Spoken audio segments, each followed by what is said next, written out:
Hello, everyone, and peace of Christ to all of you. I hope today we will have a good topic to discuss, and I believe it's very important topic can impact the life of many people. Many years ago, mm, maybe 10 years ago, time go fast. I was having a debate in a chat program. It's called Paltalk, and the debate is about women in Islam and uh, second day I receive a long message. I used to have my Pal Talk open so anyone can text me, the same as Skype. So I received a long message from a woman. She was going to marry a Muslim, and she was nervous about such a decision. And in her message, she's saying that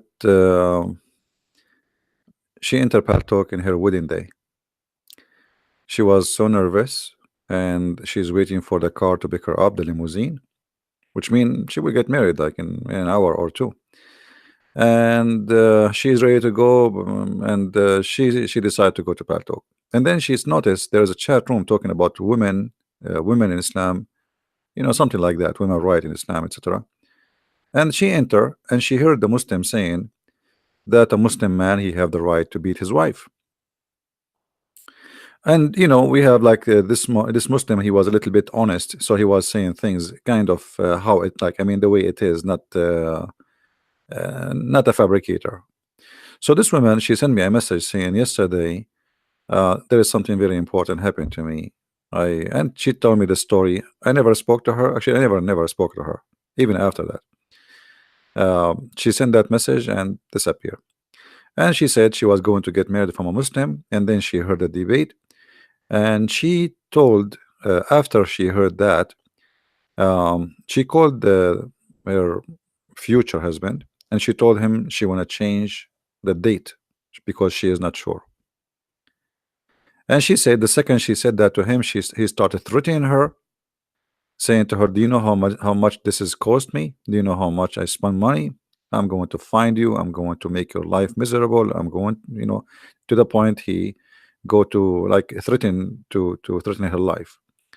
And she said to me, thank you, because look, I just told him I'm not sure, and he's talking like as if he want to kill me. So what if something happened in the future? So she was saying, thank you.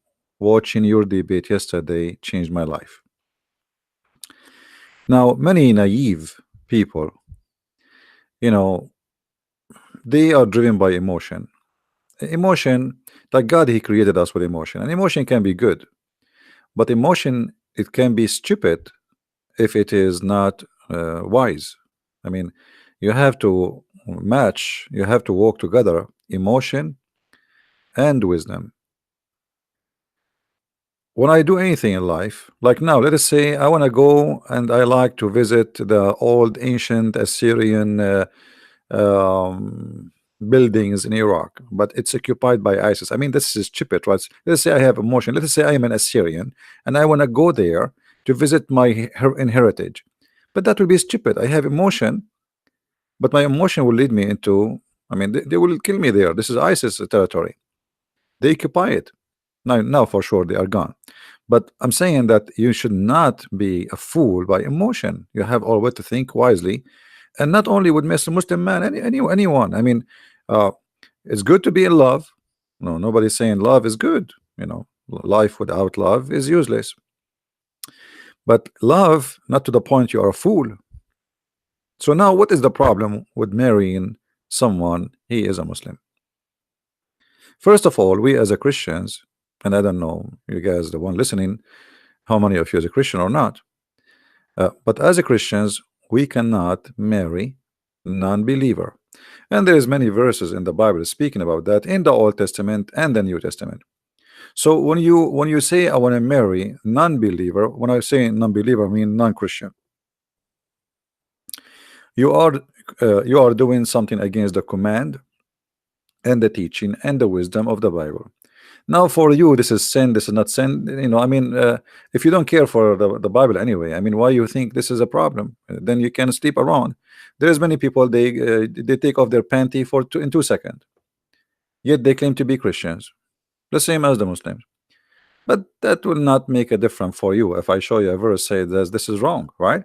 If I show you that you should not sleep around before getting married, then you will say, I mean, yeah, I agree with it, but I do it. Okay, so this is when we say the Bible says is for those who consider the Bible the book of God, and they are really Christians, not a Christian by name, who don't care really what the Bible says. And the Bible says clearly that you cannot mix between righteousness and non-righteousness. Those who have God and those who have idols, those who have the true belief in the Messiah and those who don't believe in the Messiah. The verses is so clear in the Old Testament and the New Testament. But as I said, if you don't believe in the Bible, I mean, who care for you? I mean, you don't care. There's many people, they claim to be Christians, but she have a boyfriend and he have a girlfriend, and they sleep together. Now all of us, we commit sin. I'm not saying this is not sin is sin, but not a lifestyle. When you make it a lifestyle, then that's mean Christianity is not really your lifestyle too. If your lifestyle is sleeping around, don't claim to be Christian. You're just following you are born of parents, they call themselves Christians, and maybe you go to the church just to it's like a social club. So either you follow the Bible or you don't follow the Bible. If you don't follow the Bible, then you are not a Christian at all. You are just pretending, fooling yourself, saying I am a Christian. And I'm not talking about somebody committing sin and then he regret the sin, because the nature of a human being is he do wrong. But a Christian person, when he commits sin, he say to himself, this is wrong, I will fight it, I will not do it. But you make it as a lifestyle, that's mean you don't really believe in the Bible and you don't care. So the Bible is so clear that we cannot really have mixed marriage. We cannot have relationship between a man and a woman. It doesn't matter who is the man and who is the woman. The man is the Christian or the woman is the Christian. Doesn't matter. As long it's only one side Christian and the other one is not, that is not the case to practice, because the Bible says this is wrong. Now why the Bible is wrong, I mean saying this is wrong, we will go into details, and I will try to explain even for those who don't believe in the Bible anyway, because there's many, maybe they are atheists and they don't believe in the Bible, so the Bible is not a problem for them to stop them from doing such a thing. You see, I made many videos before and I said don't marry from somebody from different culture. As an example, I am an Arab, and to make it simple, I have different culture. You like it, you don't? Well, I am born from the Middle East. My family, my parents are Middle Eastern, so I have different culture. What I can do with it? So you marry someone like me. I am a Christian, not even a Muslim. You marry someone like me, and then you expect to have a perfect marriage. That will happen only if one of us compromise his culture. One of us have to compromise. And how much compromise you do, I don't know. Somebody is born in America, he grew up in America, and he did not really practice his background culture like his parents' culture. Even that one can be still under the influence of his parents' culture. So what about a person he have totally different culture from yours? Someone he believe that a man should not be questioned why he did beat his wife. You cannot question the man. So we are talking about not only a culture thing, we are talking about things beyond, beyond your expectation. So I wish I can play this video for you. This is made by Channel 4 in England. They recorded people secretly, in their like investigation, and the Muslim sheikhs all over says the man he have the right to beat his wife. This is the Quran, chapter 4, verse number 34. The Quran says beat them. So what the problem? If the Quran says beat them, then you can beat them. So when you marry from somebody, he believed that a man he can beat you, then obviously we have a totally different mentality. Now in the beginning, when you are in the honeymoon, he will say to you whatever you wish to hear. Like, what do you want to hear?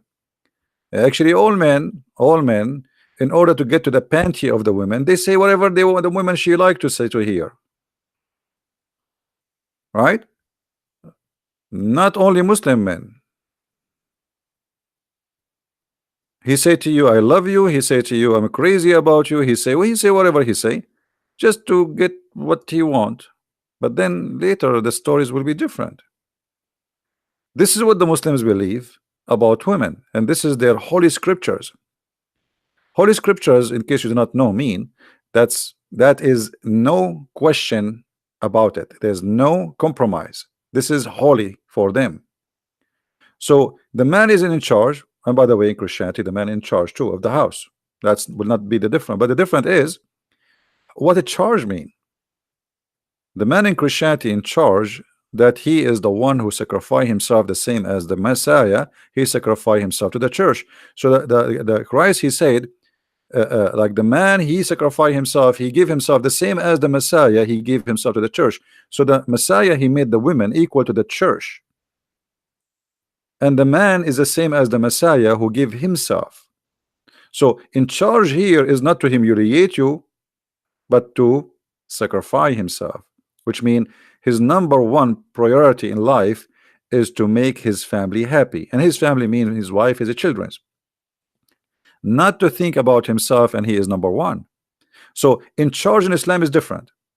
In charge in Islam, women are created as a sexual toys, and the purpose of women is not really to have a family. The purpose of them is to enjoy them in bed. And women, she have to obedience, which is, even the Bible says the women she have to be obedience, but the women she have to be obedience, you know, in the way she choose to be, which mean when you go in a marriage, you say you agree in an agreement that he is the man, I am the woman, and we agree to live in such a life. This is the obedience. It's not about the man, he can beat you. The obedience here is about he sacrifice himself, and I will sacrifice myself too. He do his best, I do my best. He is not better than me, and I'm not better than him. He is in charge, because the man in society, he can do things women they cannot do. In the same time, women, they can do things in society the man he cannot do. So everybody, he have his job. But in Islam, the woman is always has no job except the bed and making babies and doing laundry and cooking for the man. If you see here with me, the Quran says, as for those, the good woman is the one who is obedience, you know. And why the man is in charge of the women? Because Allah, he made one of them excel on the other. So the man, he excelled. How he excel? Because they spend of their property, the money, on the women. So here you notice right away that Islam look down at you as if you are a prostitute. The logic is, why I am excel? Because I spend money on you. And that is not only disrespect, that is far away from what marriage is about.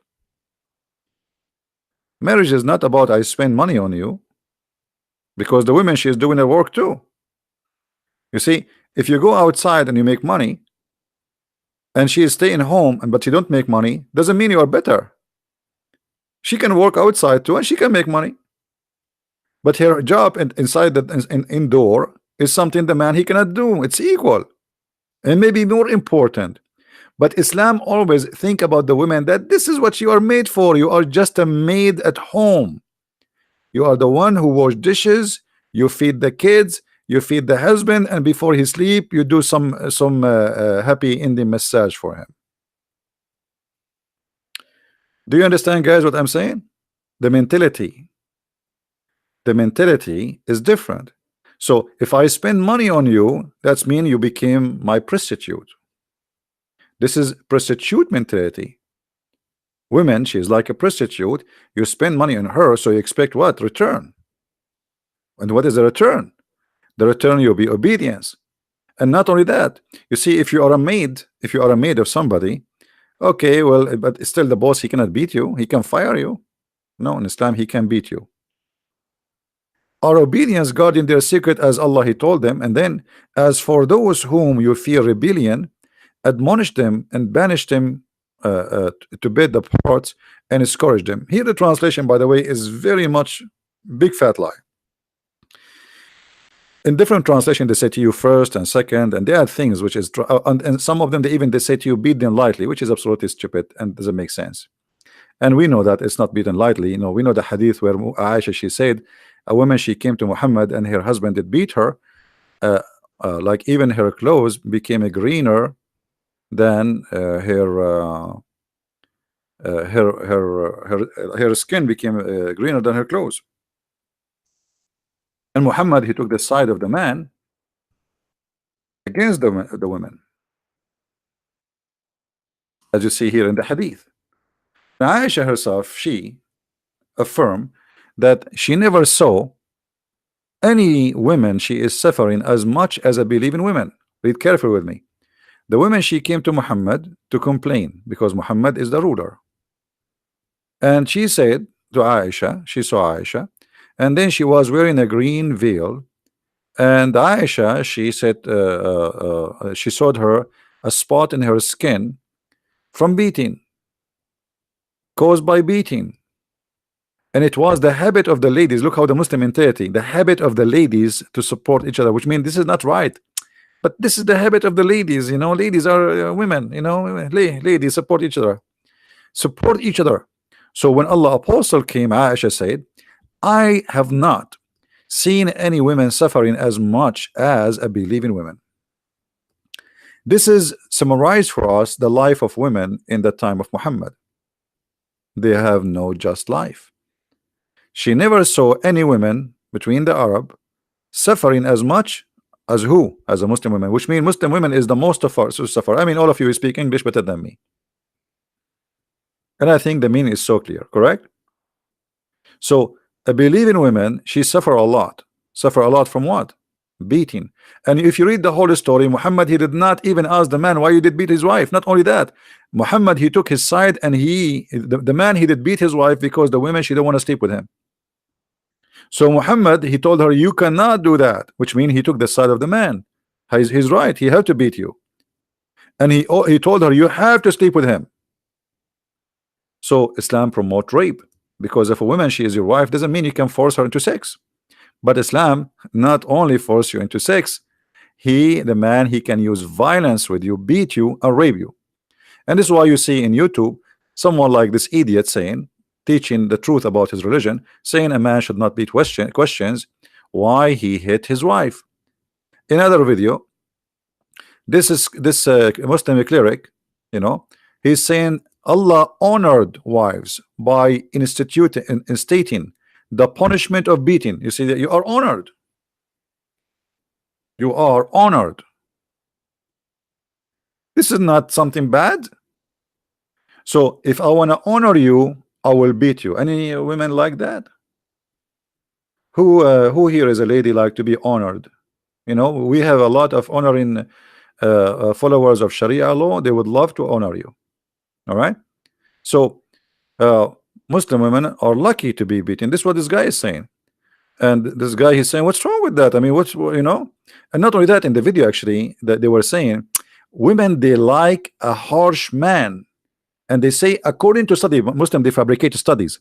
According to studies in England, most of women, they are complaining that their husbands are very weak because they don't beat them. I mean, if you watch the video, you will die laughing. This is a study that women, they are complaining the men are not strong. What happened to them? They became weak. They are not beating us. I mean, the women, they are desperate. Like, why you don't beat us anymore? Like, hello, you don't want to be a man. The fact a man who beat a woman, he is not a man. You see, one of the signs of being a coward is beating someone is less strength than you. Doesn't matter who is he, even if it's a man. Like if you are 7 foot tall and then you go to someone he is 140 centimeter high, and then you want to show that how you are strong, that's mean you are a coward, even if he's a man. So what about beating men, women, and children? A man of honor, he will not do that. So look how they try to justify by fabricating such an argument and a logic. Like how you can, the prophet says, don't beat in her face. Here we go. See, the prophet said, don't beat her in the face. So where you beat her? Beat her in her chest, the same as Muhammad, he did beat Aisha in her chest. Beat her in her ass. I mean, do you see how Islam honor you? The prophet said, don't beat her in the face.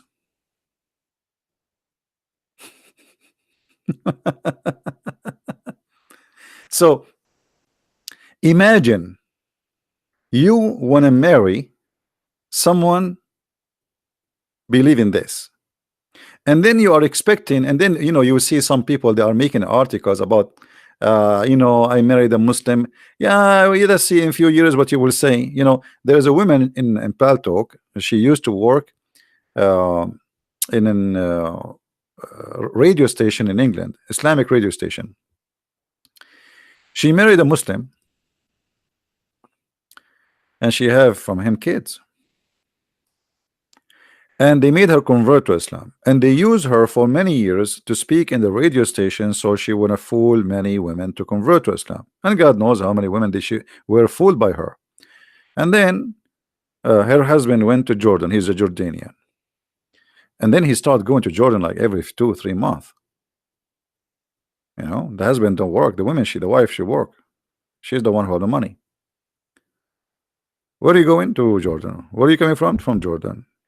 So it felt like there's something fishy with this Jordan thing. Later she discovered that he married 14-15 years old young child in Jordan. And when she found out, she went crazy and she decided to divorce him, and then she decided to leave Islam and drama. But it is not the fault of the Muslim man, it's your fault. It's you being stupid. They use you, they made you convert to Islam, they made you promote Islam, they made you to fool many women into Islam. And now today you are saying to me you just found out what Islam is about. Well, from the beginning. You talk in the radio station, Islamic radio station, teaching about Islam, but you do not know that the Muslim man, he can have up to 4 wives. He can have up to 4 of you in the same time. He's not cheating according to Muslims.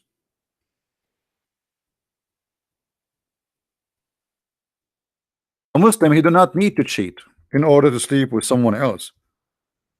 Islam is religion teach cheating legally. If you do not do it in England, because Islam is not the law of England, he can do it still secretly without announcing the marriage. Actually, there's many Muslim men in Europe, they have 3-4 wives, and then they register them as a single mother, because then she can get the child support. There's no father support. The government will pay, which means the Muslim will have 60 kids, and you, from your tax, you will pay for his kids. There's actually a report on YouTube about a guy, he have many wives in Australia. He lived in Australia all his life for more than 20 years. He never worked for a day. Not even a day. The women, the Muslim women, they get a child support for his children from the government. Everything is for free. Their food, their apartment, their rent, because they are not registered as wife legally. But for them in Islam, it's okay, because for them at the end of the day, the law of the government is not their law. It is a Sharia law. So Sharia law saying that they are his wives, they married in the mosque. So legally he can sleep with them according to Islam. And the government, they have to pay for the children, because the woman, she said, I do not know who is the father. I do not know who was the father. So when you when you talk about I wanna marry, first of all, shouldn't you ask yourself what the word marriage mean? Like you see, guys, here, even in translation, look what the Muslim they say to us. It says here, if you cannot be fair with the orphan, and then they translate saying marry. In Arabic doesn't say marry. There's nowhere in the verse it says marry. It says fankihu. The word inkahu mean F them. F them. And look what the verse saying. I want people to analyze carefully with me. If women who they are seem good to you, okay, by spending from your property, and but what kind of what exactly is that? Like marry a woman, you love her? No, no, no. There's no marriage here. It's just a if in them. If a woman, you think she is good for you, which means she is beautiful, she is whatever. And then look what the Quran says. What kind of women? How many women we can have? It says starting from 2. So if 2 or 3 or 4. If you cannot if 2 or 3 or 4, then you can if 1. And here justice, by the way, is not about being just, it's about being you can afford it. So why in Islam? I will answer you, Kenneth. Why in Islam it says go and if 2 and 3 and 4? Like is it the standard to start with 2? Yes, Islam prefer you to have 2 and 3 and 4, but only it is not likable to have 1. Only the one who cannot afford it, then okay, go for 1. But a good Muslim who is following Allah, he should start with 2 and 3 and 4, because Muhammad, he said he wanna increase the number of Muslims. So marriage here is not exist. This is a sex contract. Now I will go back to the verse. I want to see the question. What if one Christian married to a Muslim woman, then later they have a child is a Christian, later the Muslim women convert to Christianity? My friend, you are describing for me a beautiful story. Most likely is not going to happen. So you are guessing maybe this will happen. What if this is not happen? What if what is the opposite? What if the woman, she was able to make you and your children Muslims? Secondly, who said to you you can marry a Muslim woman? If you marry a Muslim woman, her family, they will do honor killing. Maybe you do not know that, right? Because it's forbidden in Islam to marry a Muslim woman. And here you need to ask yourself, why in Islam a man, he can marry Christian women, but a Muslim woman, she cannot marry a Christian man? Because the law is that the children, they belong to their father. So Islam allow, just for the sake of increasing the number of Muslim, allow the Muslim man to have a non-Muslim woman in his bed, but not because he will love her, but because to increase. Otherwise, why a Muslim woman, she cannot marry a Christian man or a Hindu man? She cannot. You see, if you search in Google,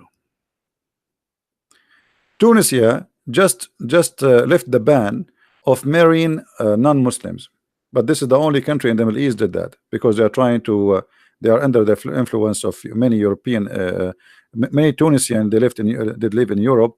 So now they decide that this is not right. I mean, so, but this is against Islam. There's many Islamic countries, they made a threat against Tunis. Actually, they threat them, they will they boycott them, they will not buy product from them, just because they decide to allow a Tunisian woman to marry non-Muslim.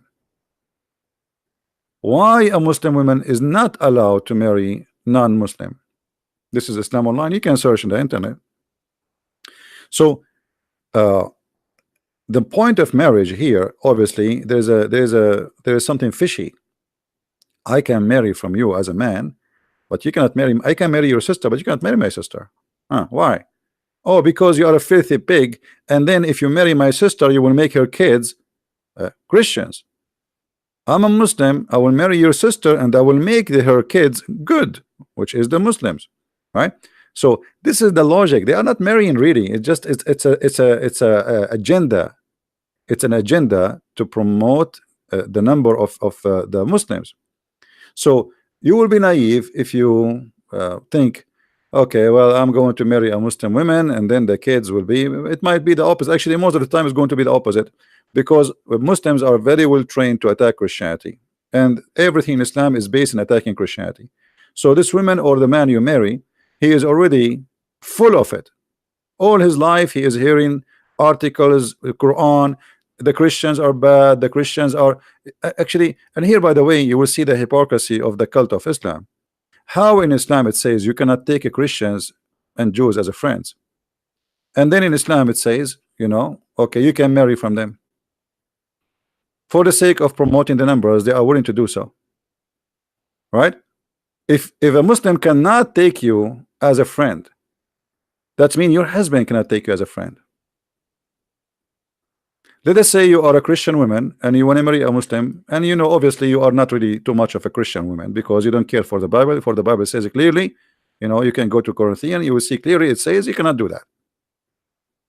Oh, you believe, take not the Jews and the Christians for friends. They are friends one to another. And he among you who take them as a friend, he is one of them. He is a wrongdoer, he is an evil. Okay. So now the man, he want to marry you, but he cannot take you as a friend. Guys, are you listening?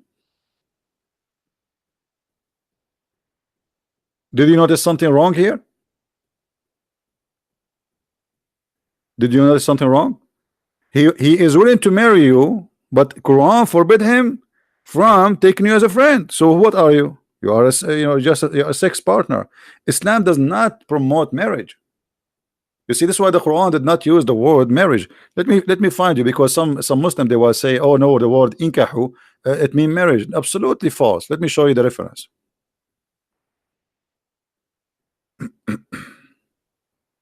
And always, you know, in case you do not know, you know, we don't make things without showing reference and proofs, right?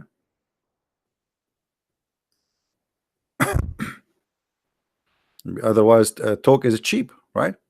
Anyone can talk, and talk is cheap. We don't do Islamic method of argument where talk is cheap and they say whatever and they debate themselves and they win the argument because nobody is answering them, getting them busted. So let us see what the word nikah mean. All right, where we can find the word nikah.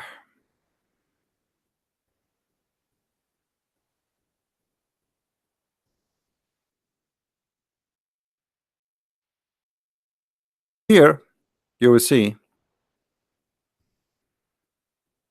what the word nikah mean. Guys, is it clear? Is the screen clear for you? Can you read the text? Let me try to zoom in more. Nikah literally means sexual intercourse. This is who saying that? This is not a Christian prince. This is their Islamic website. This is alislam.org, official Islamic website.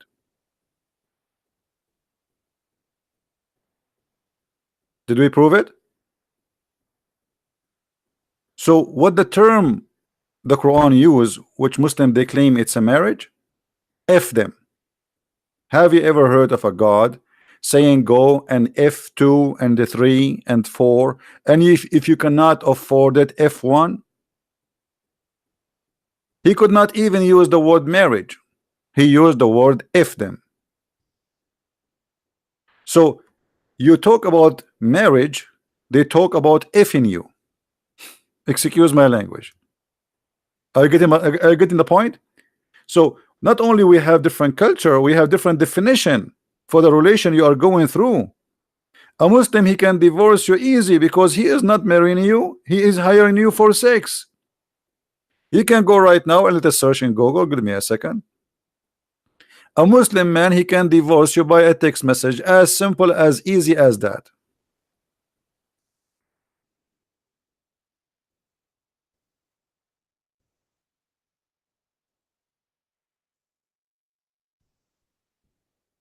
Why it's so easy? Because you are not a wife, you are just a woman in the bed.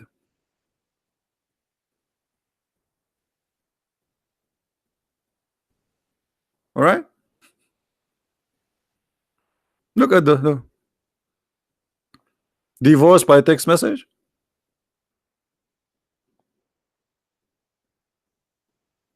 This is serious. This, you know, so if you want to be a fool and you think you are marrying a Muslim, you're not marrying a Muslim.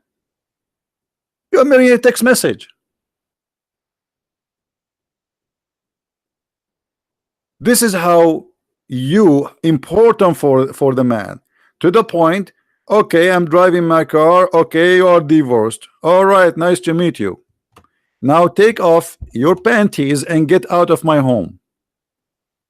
And by the way, in Islam you don't get 50% of the inheritance or his money, you get nothing, you get only what is written in the contract. I remember when I was in school, a guy, his name is Muhammad, he's a Bedouin. He was upset. Well, we were like very young, like a teenage. So I said to him, what's wrong? He said, the idiot, my father, he divorced my mother. So, well, I'm sorry. Well, what happened? He said, well, what happened? He kept marrying younger. Each one of them she get older, and then he replaced her as much as soon he saved some money, he get a new wife. That's what they do. And look what happened when he married this woman long time ago. They wrote in the contract, let us say I will transform the money into the dollar. Okay, I will give you $50,000. But this is when he married her 20 years ago, right? And 20 years ago, the $50 million is like $5 million.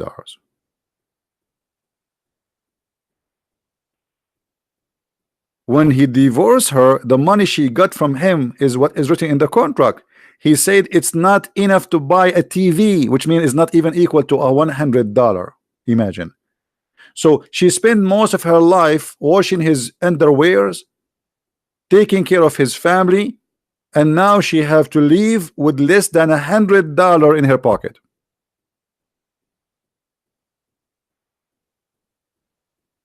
Because this is your wages. You are not a partner. You are not a partner.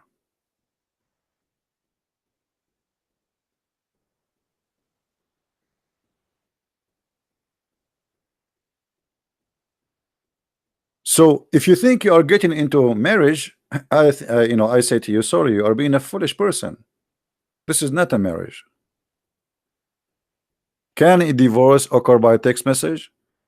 And in many Islamic countries they approve that already, and actually Sharia court approve it, because at the end of the day, yeah, the man, he have the right to divorce you by just stating a statement saying I divorce you. That's it.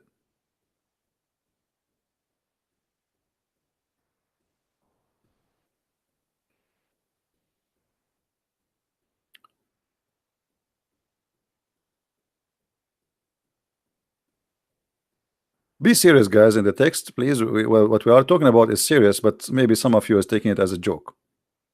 There's many people, their life can be changed and can be switched upside down by such a mistake they do in their life. In the beginning, the man who would be nice, any man, I mean any woman, any man, in the beginning the relationship, he love her, he's so crazy about her, she is so crazy about him. So first day, okay, you have a date, he opened the door for you, he opened the car door, he hold her from your hand to step in the step as if you are like a butterfly. And 2 years after, he don't open the door for you, he asks you to open the door for him. And if you fell down in your face, he will say to you, what's wrong with you, are you blind? A year before, if you fell down, he will say, honey, what happened, are you okay? So don't be fooled, don't be stupid. There is no marriage here. It is just a contract for a sexual relationship. So if you don't believe in marriage and you want to sleep with the Muslim, then that's your business. But this is not a marriage, don't fool yourself. And then what you will do to the children? There is many, go and see, you can go and search right now in Google, Prophet Google, peace upon him. You will find many women, they never see their children again. Why? The parent, the father, he take his children for vacation to Saudi Arabia. Search right now. How many women, the American women, forget about different country. I live in America. Thousands cases of women, they cannot see their children ever again. Why? Because they take them home supposedly for vacation, and then from there he sent a text message, well, they will stay here. What you can do about it? If you don't believe me, go and search in Google.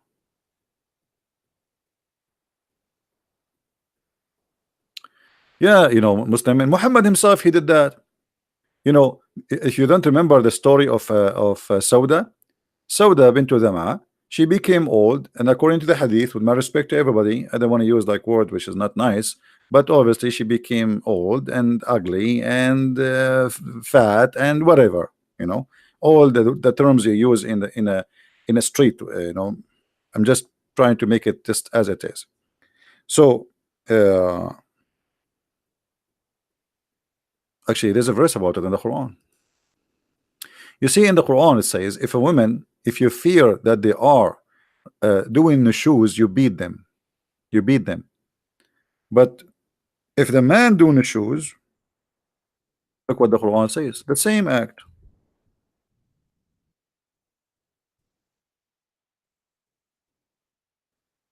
The word the shoes appear in the Quran in 2 verses in chapter 4. Chapter 4 verse 34 and chapter 4 verse number 128. If you have my book, you will find it, A Deception of Allah. So if a woman she doing the shoes, her husband, he can stop sleeping with her, and this is exactly what he did with Sauda. And Aisha convinced him that don't divorce her, let her give me her day, because Muhammad, he have to give a day for every wife. He have 13 wives and hundreds of sex slaves. So Muhammad, it's okay for the Muslim man if he stop having sex with you. Actually, you are lucky if he stop having sex with you, he don't divorce you, because this poor woman Sauda, she will be homeless, and there's no retirement. I mean, how she will support herself? She served him all her life, and now he will dump her because she became old. So Sauda, she spoke to Aisha. She heard that the Prophet, he is going to divorce her because he stopped coming to her house. So Aisha, because she's smart, she said to Muhammad, don't divorce her. I mean, what you will lose? Make an agreement with her that she agree to give you the day which you used to give to her to me. So I will have 2 days. 2 days mean more money, because all the gifts they come to Aisha. If you remember the story where all the wives of Muhammad, they were fighting over the gifts. The gifts, they come to the house of the Prophet wherever he is. So if the Prophet visiting Aisha, the gift will go to the house of Aisha. If Muhammad visiting Hafsa, but then Aisha, she threat all the people that, you know what, if you want, the gift is a bribe, is not really a gift. If you want what you're asking for to have to come true, then you better to send it to my house, because I am the one who have influence on him, who can make him agree to do what you ask for, because the gift is a bribe. It's like you have a minister in a government and you want him to do something for you, so you send him a gift. Otherwise, why people want to send gifts to the Prophet? I mean, you are a prophet of God. What does that mean? What's gift about? Is about what? And why they are coming to the house of Aisha? So here you will see in chapter 4 verse number 28, it's a story about Muhammad. He don't want to sleep with a woman, she is old. Her name is Sauda bint Dama, and then they made her agree to give her, you see, there's no problem for the man if he have no shoes, he don't like his wife, to make an agreement, right? If a woman fears ill treatment from her husband, okay, why the husband he have ill treatment? It's okay. You see, in Islam, the man, he can have ill treatment to you. It's okay. It's his right. You see, in the verse before it, if the women she have ill treatment, the same word. Look how they change the same word, translation changed. Here they translate the word nushuz as ill treatment. Here they translate the word nushuz as rebellion. So when a Muslim woman she do nushuz, she is rebellion. If a man do nushuz, he is ill treatment to the women. He don't like her. You know, it's okay. He's right. You know, he have the right to, you know, not to treat you good. He don't like you. You see the double standard. So if you think you can live with a man, believe in this, oh, good for you. Hey, you are not a wife, you are just a sexual contract who get paid, and one day he will get rid of you. He have the right even to have 4 in the same time with you. He can go legally, officially, he can go to McDonald's and sit with 4 women in his table, and he hold their hands and he said to them, today get ready, I'm coming to your bed, in the front of your face. legally, because this is his religion. So people, they can be foolish and they can be stupid, and what we can do for them. In the beginning, you are in relationship, you are driven by emotion, the guy is nice, I like him, he's, and by the way, Western women, they like Middle Eastern men, because Middle Eastern men, they are different from Western men. And let me explain to you. I am a Middle Eastern, right? So a Middle Eastern man, he don't like a woman to pay. Like if you go to a place, the women, no, she should not pay. It's like a shame. But this is not because he's good. Yeah. Let me explain to you here how women, some women, they think because the man, he insists he will pay, that's mean he's a good guy. That's not because he's a good guy. That because he is not self-confident. Because in his culture made him believe that if you pay, that means he is a woman. He is not a man enough to pay for the woman. This is the culture. So he don't believe that you are equal to him, so you can pay too. You can afford to pay for your food. No, no, you are with me, I will pay. Because if you pay, you are insulting me. Are you getting the point?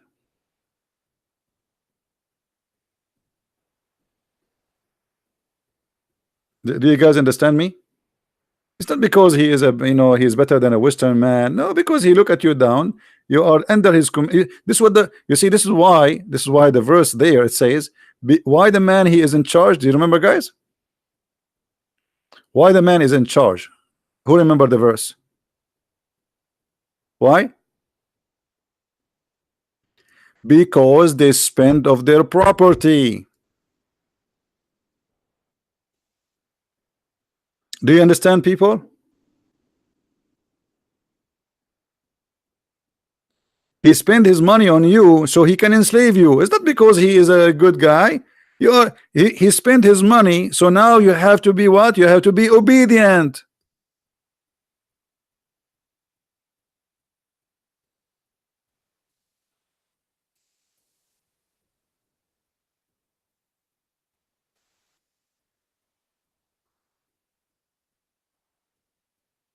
And I'm talking about my own culture. I'm coming from there.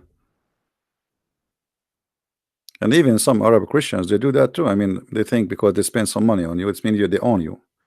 And actually, this is the mentality of many people. They spend some money on you, they think you are owned by them, right? Okay, I paid. So it's like you are doing a service for in return. So that's like a prostitution. And actually, Muhammad, he promote prostitution. If you remember the hadith where it says that أيما رجل وامرأة, any women and male and female, they agree to have sex together for a payment. And the Muslim, look here in the translation, they don't translate honestly. They say to you, look at this translation. Allah apostles said, if a man and a woman agree, and between two bracket, to do temporary marriage. What is that? What do you mean a man and a woman, they do temporary marriage? You know what I mean?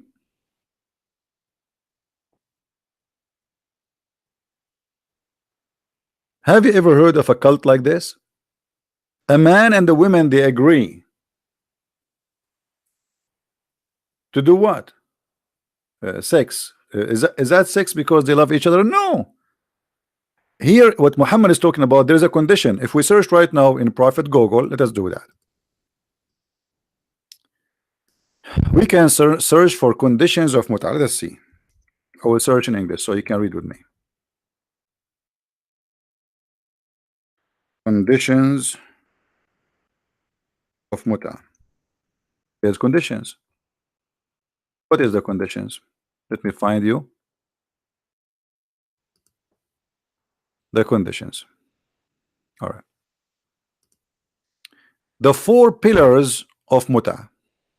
This is what? This is Muslim website. Don't say Christian Prince making things up, blah blah blah. I know you Muslim. The funny thing about the Muslims, you bring a cucumber. You make it, hold it in his hand. You ask him, what is this? He say to you, this is apple. Okay, you put it in his mouth. and you ask him to bite it. What is this? This is apple. You make him chew. Okay, how it tastes? Tastes like apple. So you show it to him, you put it in his mouth, still he deny, and he don't want to say, yes, this is what it is. So this is what we do. We show it to them, and still they will say to me, liar. So this is a Muslim website, the 4 pillars of muta. What is the 4 pillars? Of those women who you enjoy, give them their appointed wages. Guys, do you see the word wages? People, women, ladies, do you see the word wages? Okay, here we have an opportunity for you ladies who want to make some money. Who is a lady here? She like to make some money. So number 1 pillar, chapter 4, verse number 24, they have to get paid. It's wages. Okay, get paid for what? In the same verse it says, they see, they did not post the whole verse. It says, for you enjoy it. Okay, enjoy what? It. The woman is not it. You know what I mean? When you say you enjoy it, okay, enjoy what? Do we call women it? What do you think, guys? What is it? That goes to what? Her vagina. For you enjoy it, you pay her wages. Let us go to Quran chapter 4. You see here they post for us little part of the verse, not the whole part. Let us go to chapter 4, verse number 24.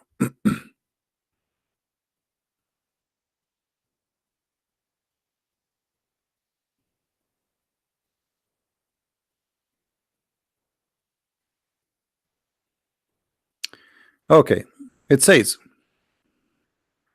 so that seek them with your wealth. And here they say honest with luck. What honest? I mean, and then seek them, contact, give them their partition as a duty. What is that? Let us change the translation. I mean, the translation have nothing to do with the verse. Let us go to different translator. You see right away when we change the translation change everything. That's why I say, you cannot learn Islam really from somebody who don't know Arabic very well, right?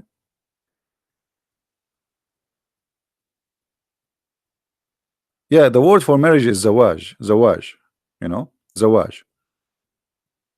This is the traditional language word, Okay, or they say the official one.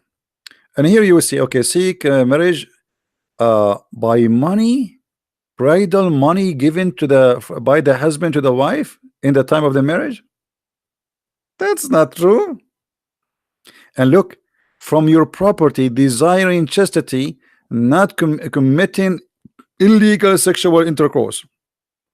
So those of whom you enjoyed sexual relationship, give them their wages. So you see here they try to fabricate the translation, but we get the point. So when your money is due, when the money is due to the women, here it says in Arabic, for you enjoy it, enjoy her vagina. Here in the translation they translate it as what? You enjoy their sexual relationship, because they're trying to hide the ugliness. Enjoy it, it goes to enjoy their vagina. So because you enjoy their vagina, you have to pay them. This is why a Muslim man, if he marry a woman temporarily or not temporarily, he don't enjoy it, he don't pay. Do you know? Let us say, because okay, I have a contract with the woman. She's supposed to have a contract, sexual contract of being my wife, but she did not go to the bed. Then I don't have to pay. So the due is due only after she take off her panty, and then we enjoy it, and then she can get paid. Now we go back to the Muslim website. So here the first pillar, that you have to give them their appointed wages because you enjoy it. And now look, guys, read carefully with me. I'm not the one who's saying that. I'm not the one saying that. This is more in the front of you. All right.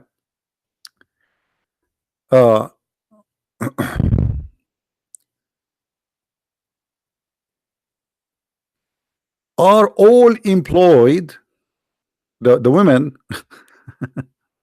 the women, she is an employee. She is employed. Let's go down a little bit because the article is wrong, long. Um, Look, guys, read with me carefully.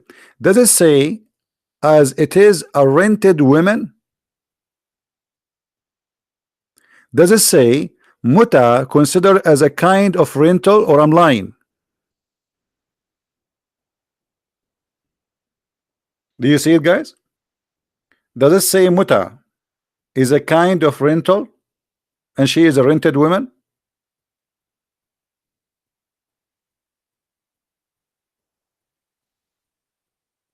Who is a Muslim want to say something to us? Who is a Muslim want to say something to us? Rented women? So you want to marry a man, he believe that you are rented women? If you tell me that your husband he don't believe, so why you call him a Muslim then? Why he claim that he's a Muslim? Why he call himself a Muslim? Okay, call yourself Hindu. Say I'm an atheist. The second you call him a Muslim, this is his belief. So stop being stupid. Rented women. You are not a wife in Islam. You are rented women. I hope those who make videos, I mean, out of my videos, they can cut the videos and make it short and, like, you know, cut this part and show everybody. And maybe I should make a short video about this topic, rented women. Maybe tomorrow I will make a video about rented women. So where is the marriage? Where is you see, marriage in Christianity is a holy relationship. Marriage in Islam does not exist. You are a rented woman, and you get paid for what you are rented for. That's why the man, he can text you a message and he divorce you because you are just an employee.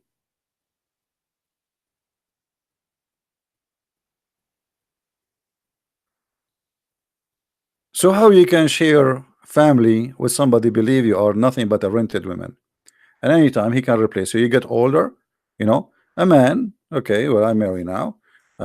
You see, a man, he can uh, he marry you when you were 20, you're young, beautiful, etc.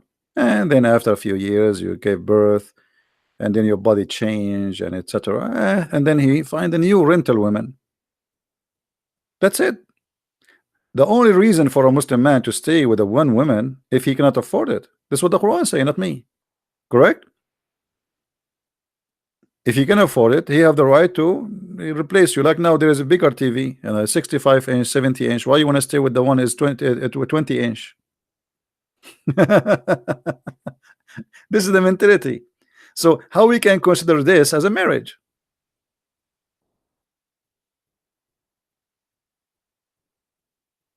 What you will do if you are married to a Muslim, you think you are married, and the guy he decide to invite three girls he just married, and he want to have sex with them in your house. What you can do about it? Nothing.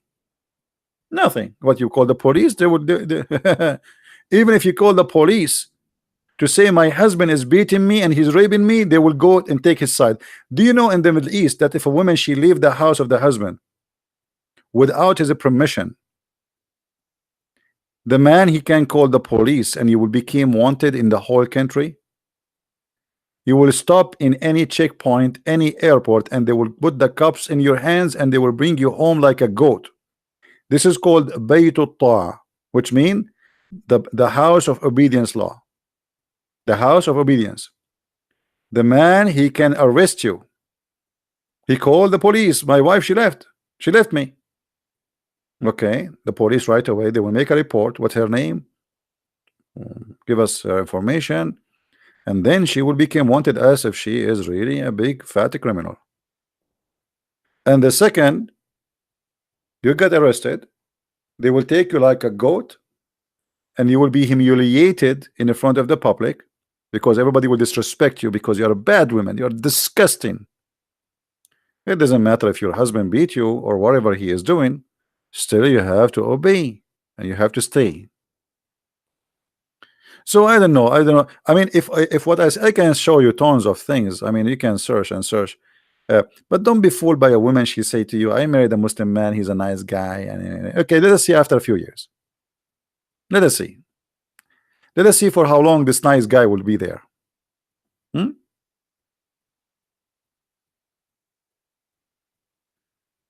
Uh,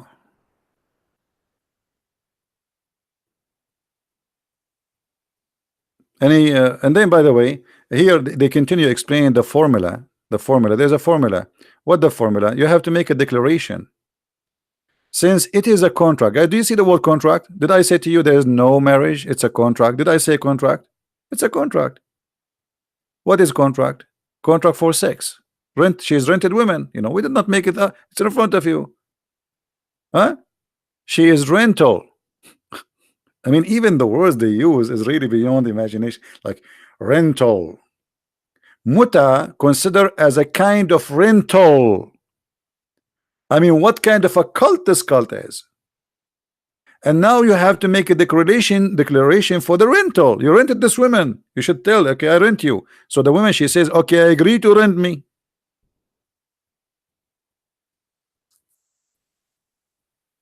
Hmm?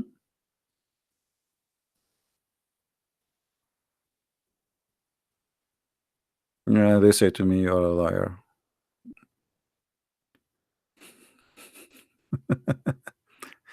In the definition of rental, I mean, look how deep this cult is. They want to give you now the definition. Okay, they told you now the wife you get, she is a rental. So shouldn't we tell you what rental mean? Definition for it. All right. Yeah. The word nikah is the F word. Is exactly the F word. Even Muhammad he used it. You see, in the Hadith, Muhammad, a man he committed, sex. So he said to him, "Did you touch her? Did you wink to her? Did you kiss her? Or you F her?" And let me show you the word in English, in Arabic.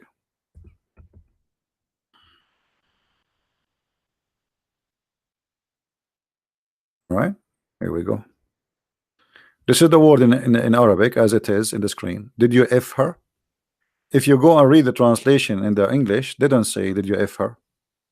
They translate as, "Did you have sexual intercourse?" But he did not say, "Did you have sexual intercourse?" This is the word F. Ask any Arab guy.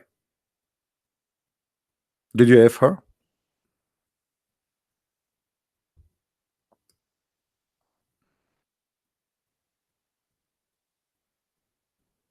All right. So you rent the woman, and now you made an agreement, but this agreement have the conditions still. There is a formula. You have to make declaration for the contract of sex. Because she is rental, yes, but you have to announce it, and she have to accept, and she have to announce how much. The person, a man can be, etc., contract or only with Muslim or one of the people of the book. Look how nice they are. They can do contract of muta. You want to be rented? Who is a Jewish woman or a Christian woman here? She like to be rented by a Muslim woman. Look, there's an empty, available. We have vacancies for jobs. Look how nice Islam. They can hire only a Muslim women or a Christian or Jews for this job to be rented. I mean, what do you want more? What's wrong with you? It's a great job opportunity. 2 hours sex, you get paid. And by the way, there's no need for divorce. Before the man he put his pant on, the divorce is initiated, because in this contract you have to say for how long. This is what they are coming, like here they say the person, and then you will see they say to you the timing. You see the time period, you see the mudda, the time period, which means you have to agree, both of you, for how long. So if you agree, like let's say you are going in the elevator, and you are a male and she is a female, and you both of you are Muslims, and you like her, she is beautiful, you can do muta. Especially if you live in the Middle East, the elevator can lose electricity for 10 hours. So you say to her, "Can I do muta with you?" And then she say, "How much you will pay?" You say, you don't really look good, so I will give you a price of a hamburger, $5." And then you have to say for how long. You see, Islam is it's a very decent religion. You cannot just say I want to have sex with you and I will pay you. No, you have to say for how long. And then the women, she have to repeat after you, and she say I agree. Read with me, guys. Read for me. I'm not saying that. This is in front of you. Imam was once asked if it's possible to conclude a contract of muta for 1 or 2 hours.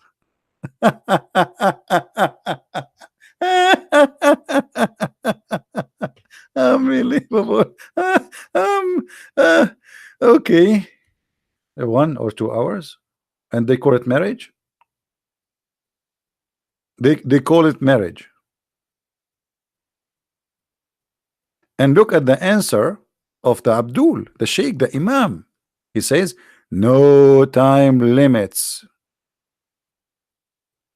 which mean you can make it 2 hours or 1 hour, doesn't matter. You can make it 15 minutes. You can make it a day. This is a decision you make. All right. So Sheikh Al-Ansari in all the hadith indicate that it's principle for the agreed upon time period either to be joined in the moment or concluding a contract to be postponed.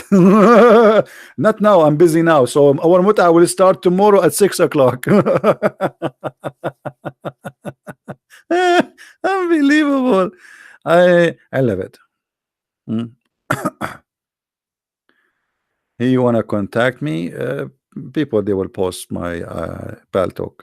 You can contact me there. So I mean, you want to marry a Muslim? Go ahead, good luck. You know, for me, I do my duty to share my knowledge and foolishness. And here now the payment, they call it the door. By the way, it's not called the door. It says the ujur, the wages. Even in their translation, if you go up, it says wages. You see what door? Wages. It is literally wages. It's what the Quran says in Arabic, ujurahun. So after all of this, you discuss how much the money she will get paid. The contract must mention a door of known, the wages of a known property, whether in cash or kind of whose amount is safe from increase or decrease. Like, come on, we have to make an agreement. I will give you 10 watermelon. Those 10 watermelon is for you if you take off your panty.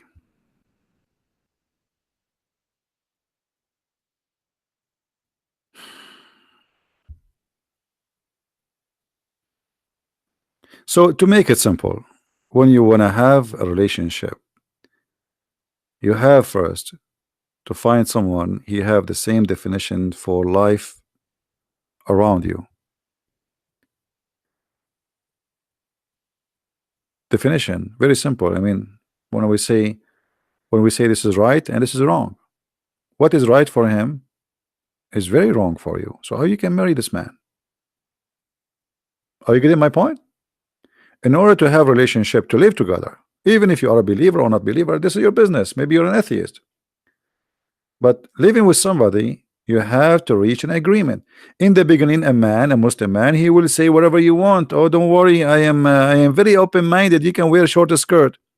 And slowly, he start putting pressure on you, but being aggressive on you, showing you he don't like what you are doing, so he will force you to change the way you dress. And after that, he will ask you to change the way you talk. And after that, he will ask you to convert to Islam. So what was calling himself open-minded, he will end to be something else. But anyway, I think there's many women, they like to be rented, so it's a good opportunity, make money. You know, I remember once a stupid woman, and I'm sorry to say the word stupid, but she is. She contacted me in Paltalk, and she said she married to an old guy. I think it was in Kuwait, very old man. He's like 95, 97 years old, and she is in her 20, 30, something like that. I forgot the details really. This is a long time ago. And she said to me, according to Sharia law, how much I will get if he die. Stupid woman. I told her nothing. She said, what do you mean? I said, you are not a Muslim, you get nothing. In Sharia law, a wife, she is not a Muslim, she inherits zero. Totally zero. And by the way, even if you inherit nothing anyway. I mean, maybe he's rich, but still, you have many wives and you have tons of children. The male children, they will have the big portion of the money, and then the wives, they will get a little anyway. But because you are not a Muslim, you will get nothing.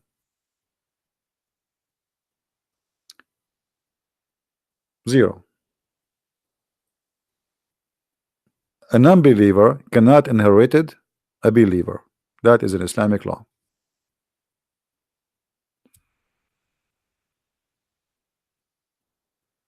So I hope people are learning, and I do my best, and people, they are free to do whatever they want. Right?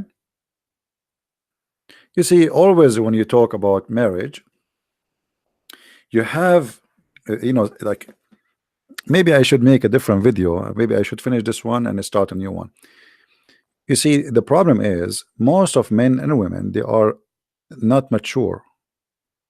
I will try to explain to you with my limited English, because this is a very deep topic, and sometimes a lot of time actually I find I mean, I want to say things, but I don't know how to express it because my English is not really too much helping me. Maturity is not about you look like a male and you have a male private part and you can have orgasm. And same for the women. Maturity is not about you having breast and but a human being is very silly and very shallow. So they go, usually people, they meet maybe in nightclub or a place, and the guy is cool, he gave her a drink, and he is funny and he is cute, and then next we go to the bed, and even I did not ask him his name yet, and then supposedly they have a relationship. I mean, this is the most stupid thing often happen between people. So you meet a man, and then supposedly suddenly you say, you know what, I cannot really live without you. We want to get married. But still you know nothing about this person. He know nothing about you, because all the interest in the beginning, it's about having fun. What it's called relationship, like friends with benefit, and then the friend with benefit become marriage. But you do not know him yet, because you never have a serious discussion, you never have serious topic, you never have serious life. You have fun life. We go to the club, we go to the dinner, we go to the picnic, we go, and Fred is inviting her here and there, so it's fun to be together. But this is the fun part.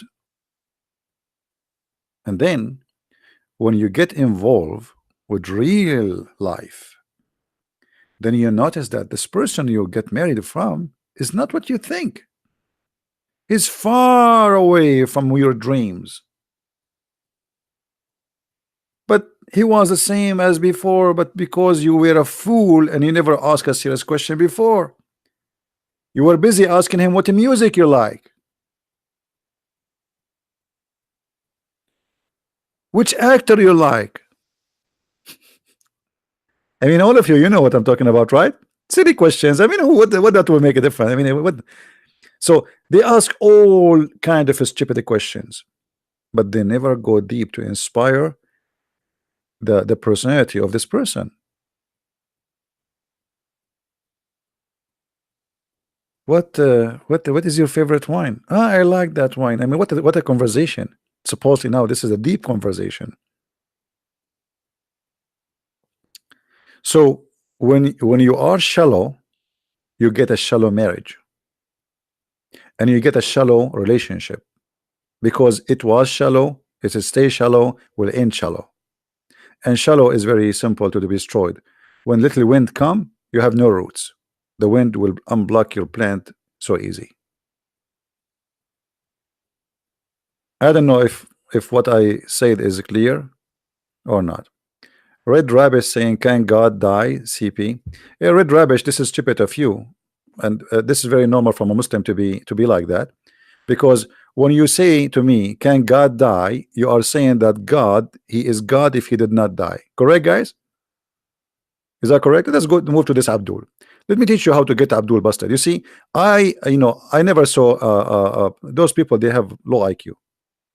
The second you say to me, can God die? You just said Jesus is God. And I will tell you why, Abdul. In your religion, Jesus did not die.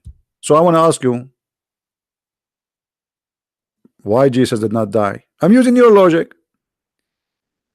So in Islam, Jesus then must be God because he did not die.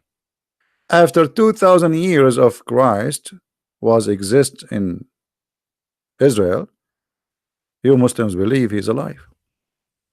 So this is how shallow they are, and we are talking about shallow. You know, one of the things I fear in my life is stupidity. I don't know, I feel myself sometimes I want to vomit. I cannot imagine myself with somebody is stupid. Actually, maybe this is why I'm still not married. I fear stupidity because you see, there's something happening around you, something broke, you can fix it, you can change it, but what you can do with a wife or a husband, he's stupid. Look at this guy. Imagine you marry this guy.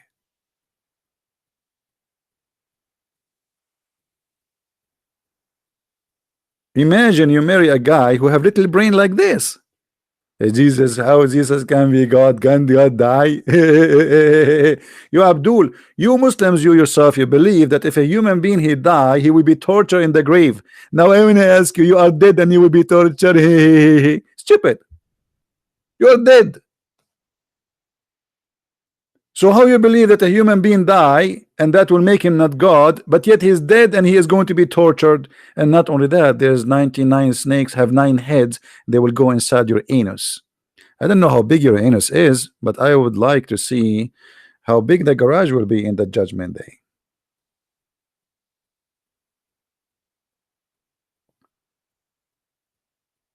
And this is one of the reasons Muslims don't dare to debate me, because they are no match. They are shallow in their knowledge, shallow in their thinking, and shallow in their you know, the way they present even their case, right?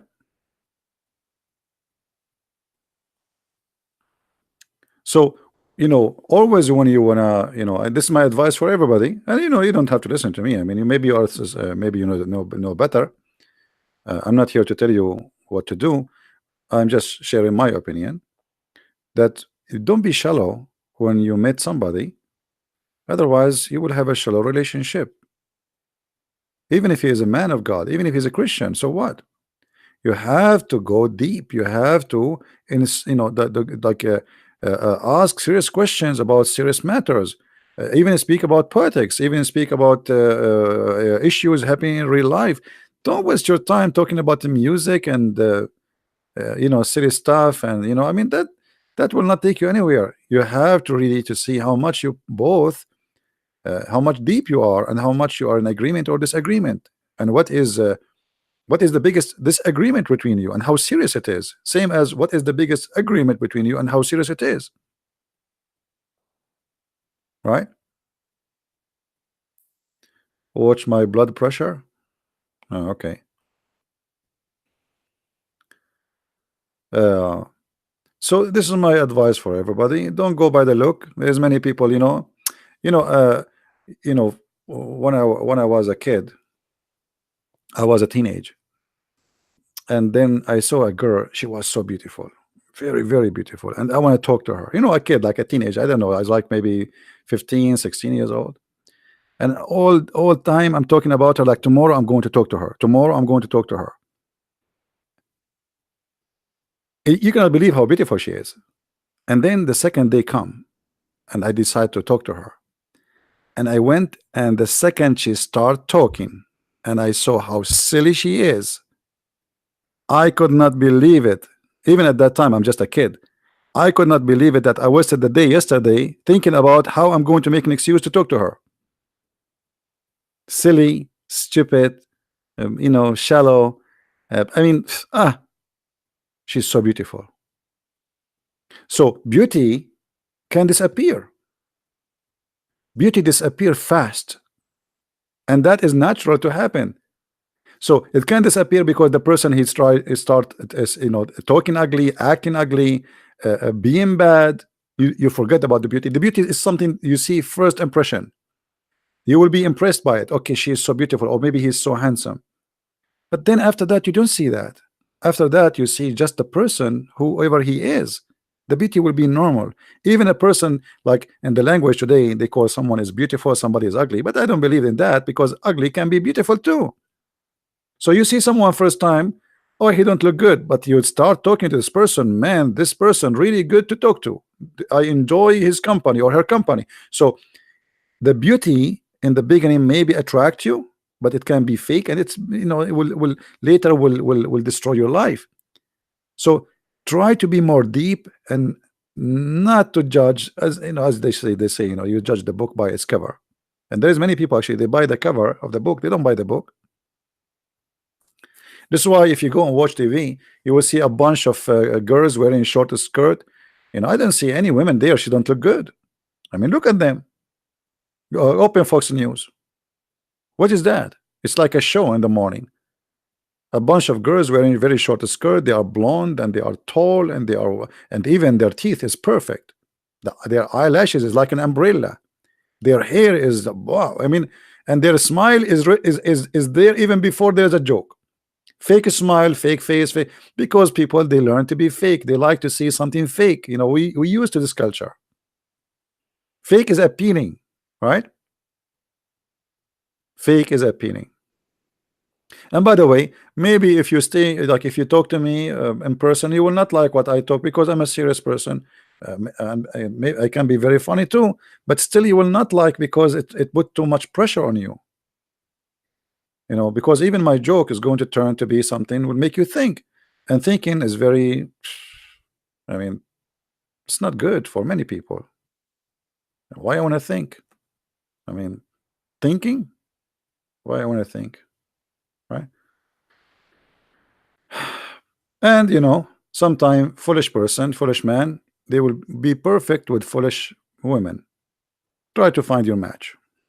But the problem then, foolish man, foolish wife, we will have foolish family. That will be a disaster. Right? Anyway, uh, you got to give people chance. You cannot automatically assume. No, I'm not. I'm not. Did you guys? So this is what you understand from me, Mika? This is what you understand from my speech? Okay, let me tell you what, Mika, you did. There's a Saudi guy. He went to a class about philosophy. An Arab guy like me, you know, and we are Arab. We are very good in philosophy. We are the one who made philosophy, actually. Just joking. So the guy, he went to the class to learn about philosophy, logic. The class that day, it was about logic.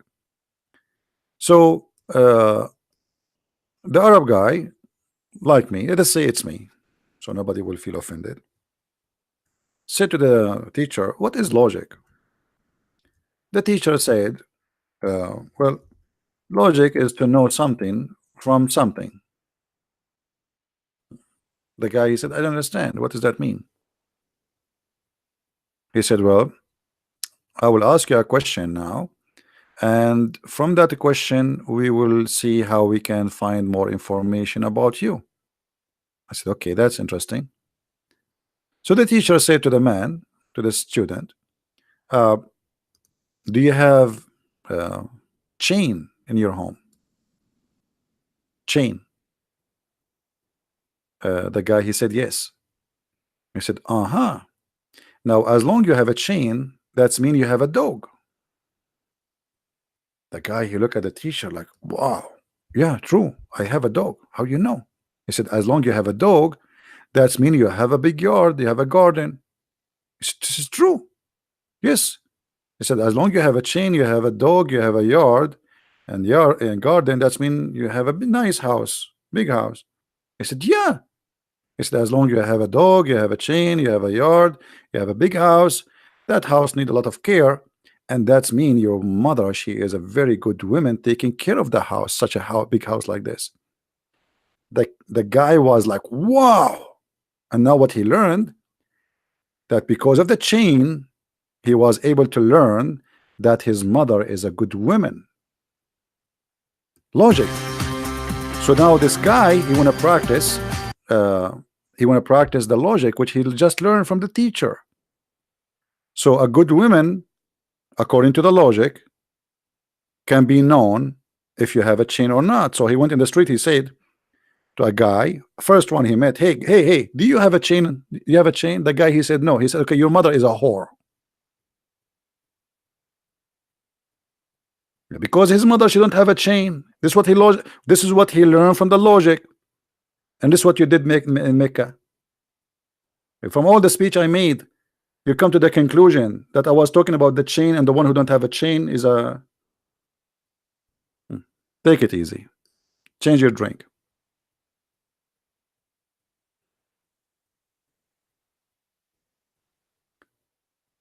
I don't know. It's you see, like, don't be shallow. You are not listening to me. You are not even listening. I'm trying to explain in details, and still you don't understand what I'm saying. So what I would say, what I will do. So now we go and say, okay, Christian Prince, he said, if you talk about the music, that means you are shallow. No, I did not say that. Talk about the music. Nothing wrong about the music. Why not? Don't be shallow.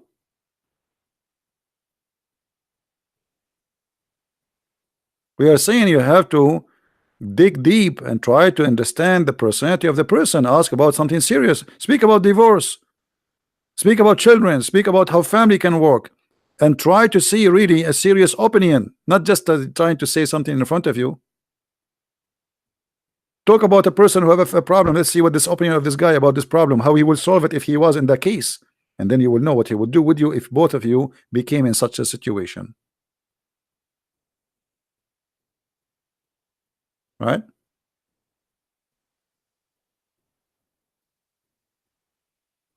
Yes, Princess, she is asking. Oh, this is not for me. She is asking if a Muslim is, if the Prophet he came to your house and he liked your wife, what you will do. Actually, according to the Muslims, according to Sharia law, if the Prophet his eyes fall into a woman and he like to have her, the husband he must divorce her immediately. I'm married? No, thanks God, I'm not. All right.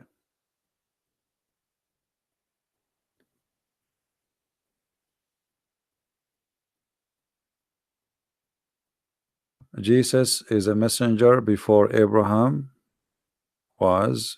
I am Jesus. Y'all gonna convert me? I don't know what Enzo is trying to say to us.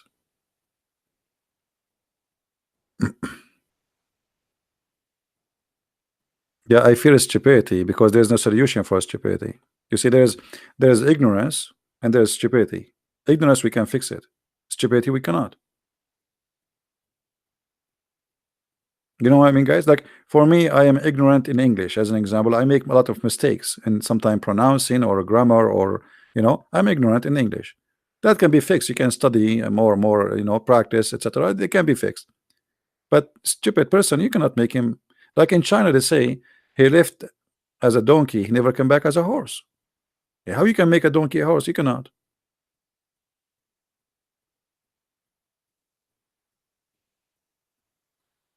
All right.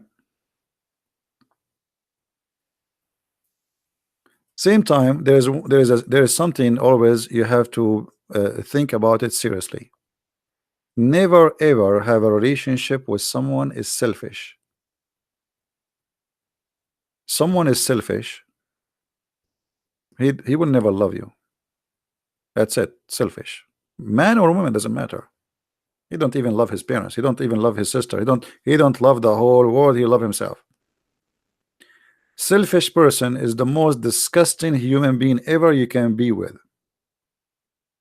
Never.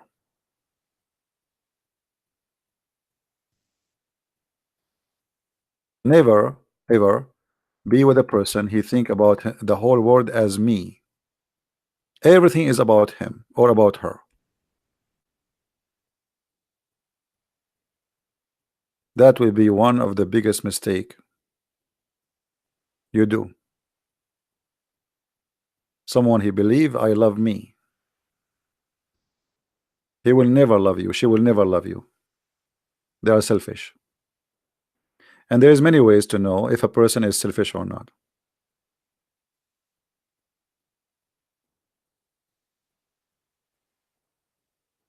Right?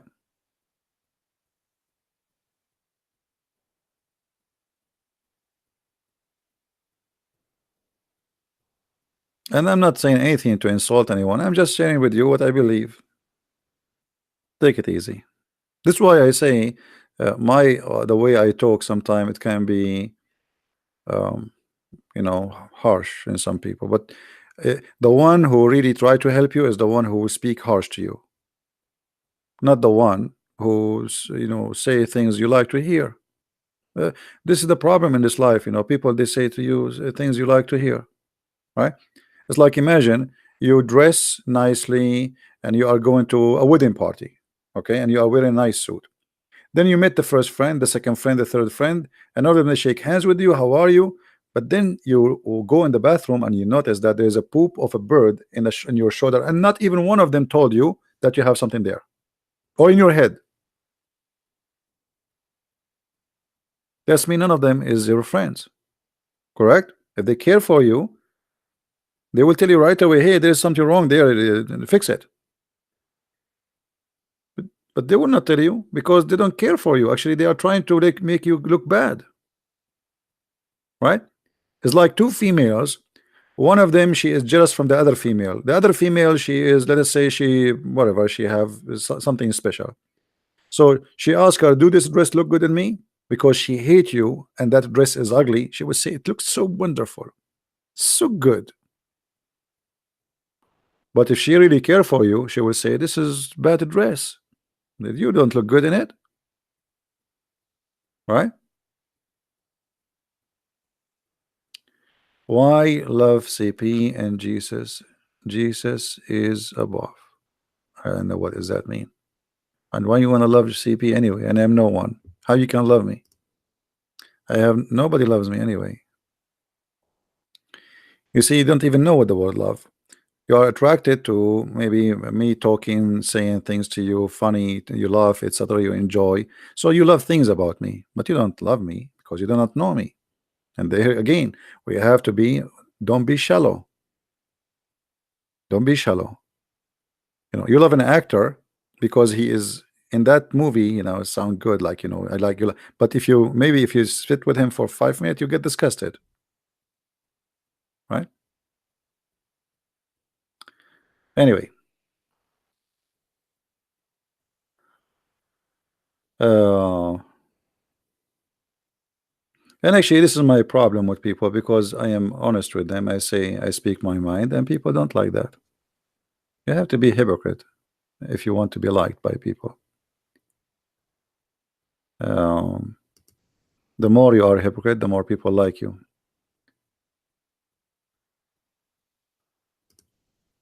That's how life is.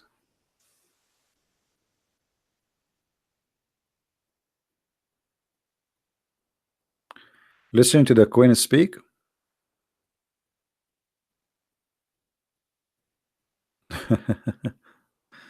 Don't make me speak now about the Queen and her family, corrupt family.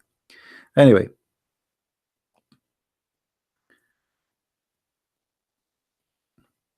language for me is not really a problem because as long I can deliver my ideas, it's okay.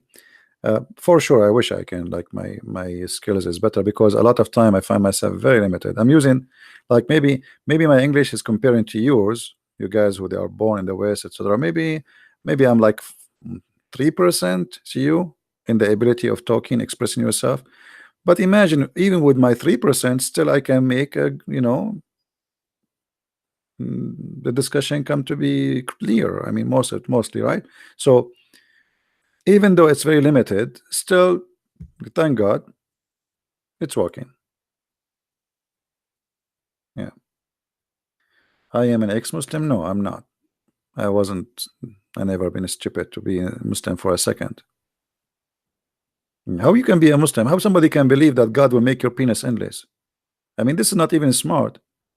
Okay, you are 6 foot tall, and then your penis is in China. Okay, and you will be lucky actually if your penis did not go in the jungle of Brazil. Do you know what they have there? Those ants, they will eat it alive. They will think it's a sausage.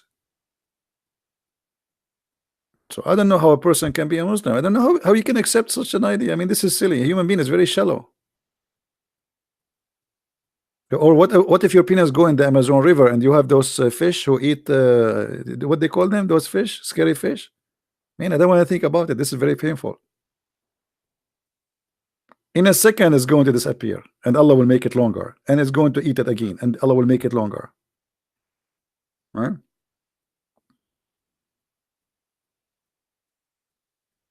No, yeah, Parna, Piranha. I don't know what the name. I mean, yeah, especially in the movie, they make them like dangerous. I mean, the idea itself, and the women, her vagina is endless too. What is that? Is that the tunnel between France and England? Even that is like 2 hours. The vagina is endless. So what does that mean? Is that like what they call those space holes? You know, the space black hole. The vagina is endless. What is that? A black hole in the space? I mean, I don't know. It's this. So stupidity. How you can be a Muslim?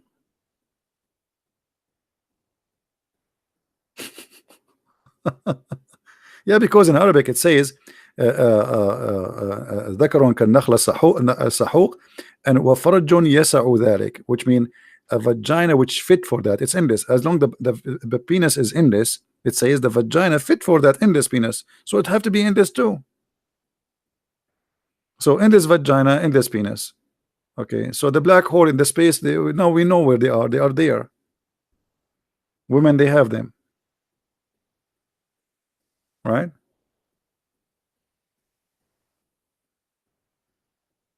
No, Allah is not about he love a human sexual. There's no Allah. This is Muhammad. He knew how corrupt a human being is, and he knew how the devil come to you always through the windows and doors. What do you like? You like food? You like sex? You like money? What do you want? Even if you like God, he will come to you through God. The devil, he always, isn't it the Messiah? He says to you, be aware of false prophet. They will come to you in the clothes of a sheep. This will come to who? To the Christians, because the Christians, they love God, right?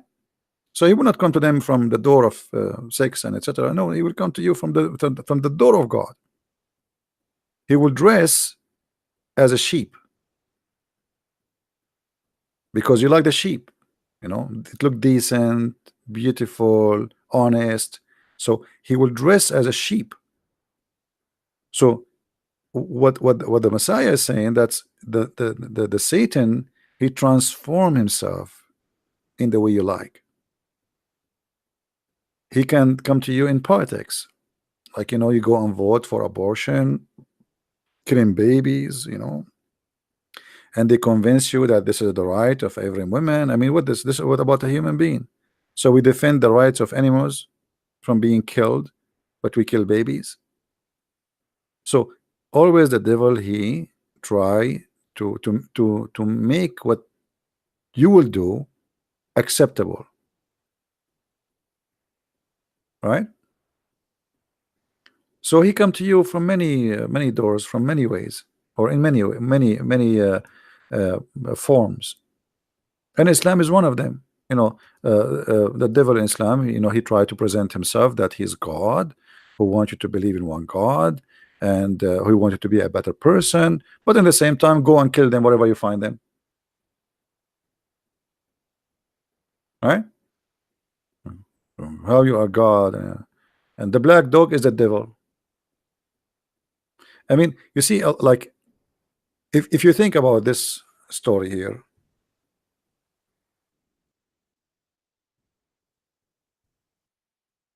are you guys enjoying the night with me here? And maybe there's the people who they are in Asia, they are like it's morning for them. You know, when Muhammad says, as an example, that the black dog is the devil, think about it. You know, try to be. I mean, maybe you are not used to think deeply, but try to think about it just beyond that. It's stupid to say that, right? It's more than stupid. This is something really serious. Because if I can make you believe to hate an animal because of his color, that's not only, this is not about stupid no more. This is about how dangerous this cult is. Because here you decided to kill your brain and to kill what God gave you as a gift, which is called logic. Use it. Think. And you decide to accept a person saying to you that the black dog is the devil. Why is the devil? Because it's black. Why is not the yellow dog? Or what about the red dog? What about the white dog? No. Only the black dog is the devil. So many of us, you know, you've been feeded some information during your lifetime, like the crusade are bad people, they are the devil, right? Because just the second you call the crusade, but the crusade, they were fighting back, they were not attacking, they were attacked. It was the Christians who were attacked, but on the schools always they attack the crusade. So you grow up the crusade is the devil. Same here, the black dog is the devil. You don't even want to think, you don't even want to search, you don't want to study. Okay, let us see how the black dog is the devil. Is that true? Is that possible? Or we just take things as people they say to us, just because somebody said something, and we take it, and this guy supposedly they call him prophet,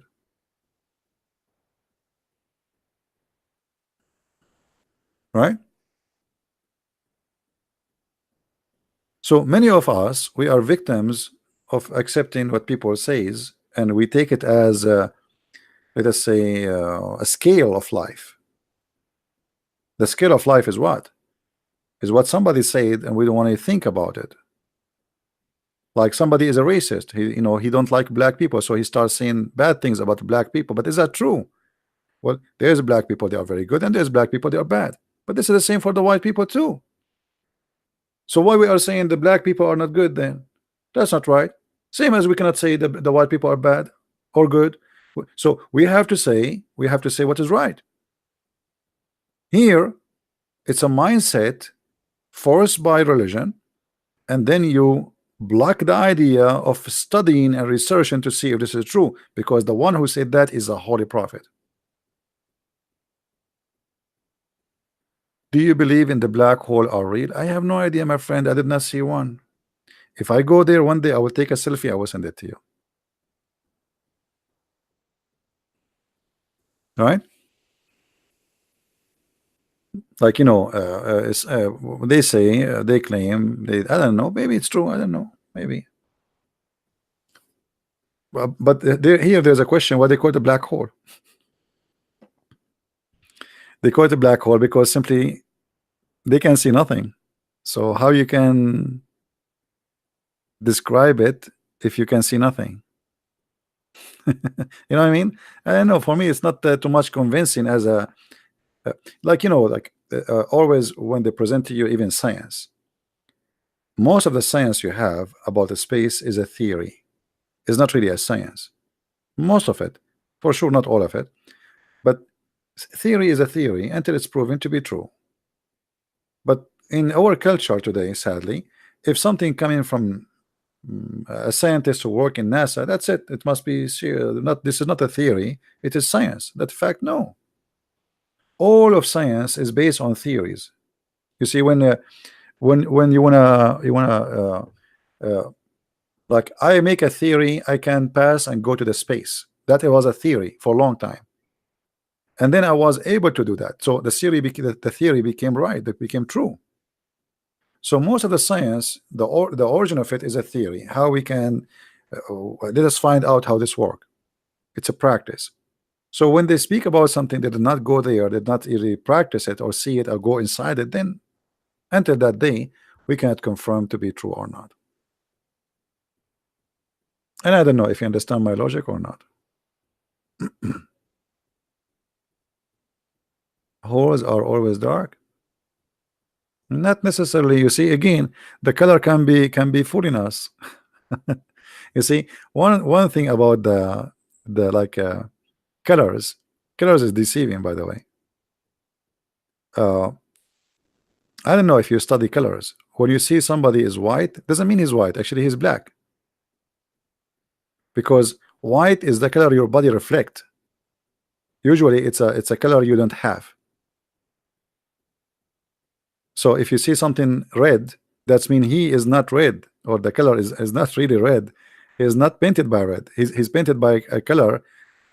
Suck all the colors, reflect that one. So always we are being deceived by knowledge about colors or what we see around us. And seeing not always is true. Seeing can be deceiving. All of you, you know something is called mirage, right? If you drive in the desert, you see you see water. You know, you see really your eyes showing you water. You see it all the way. You drive in the street, you see water, but there's no water. So sometimes seeing can be deceiving, right?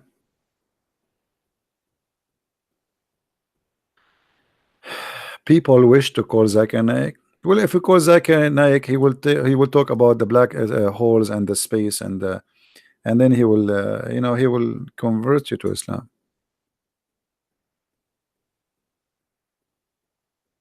Yeah. Doesn't the Quran say free slaves? This is a good question. No, the Quran doesn't say really free slave to free them. The Quran says it's a penalty. Let me explain to you. What do you like most of your property? What the Arab like most of their property? They're slaves.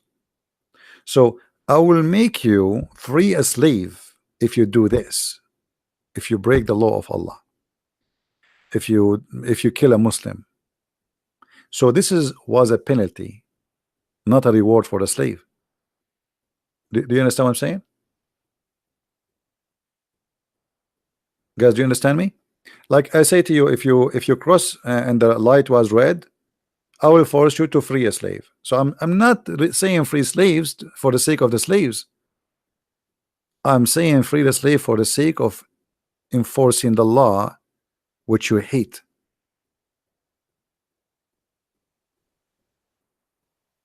So if you kill a Muslim, okay, free a slave. So now you don't not kill a Muslim. But that is a dangerous too, because you free a slave, we capture them again. There's many hadith of Muhammad about people they free slaves and Muhammad he slave them again, right? Sahih Bukhari is full of them. So what the point of freeing a slave and then you will bring more slaves? Muhammad he did not abolish the slavery war. You know, he approved it. The Quran says even you can reap them.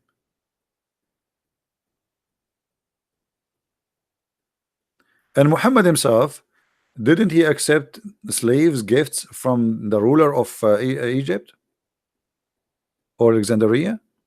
Yeah, he did. Maria the Coptia and her cousin and her sister and a bunch of people. He accept gifts as a human, right? No, here, how many slaves he have? How many slaves he have? Never, never. Okay, what about Paul? What about Peter? What about John? All the Messiah and his apostle, none of them have slaves. All in Islam, Muhammad and his companion, all of them they own slaves and by thousands. So if Islam is against slavery, then okay, why they have slaves then? We attack the enemies, we take their women, we kill the men, we take the children, we divide the children between us as slaves, and then they give us lecture about we are against slavery.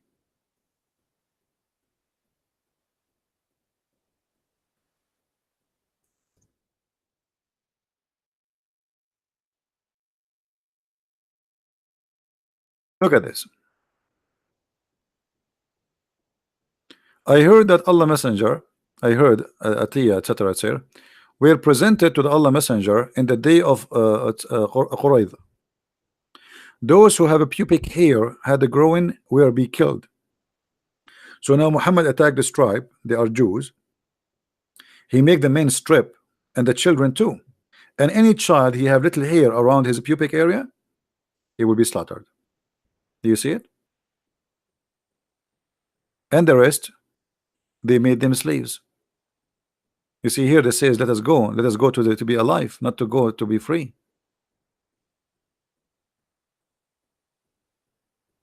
All right.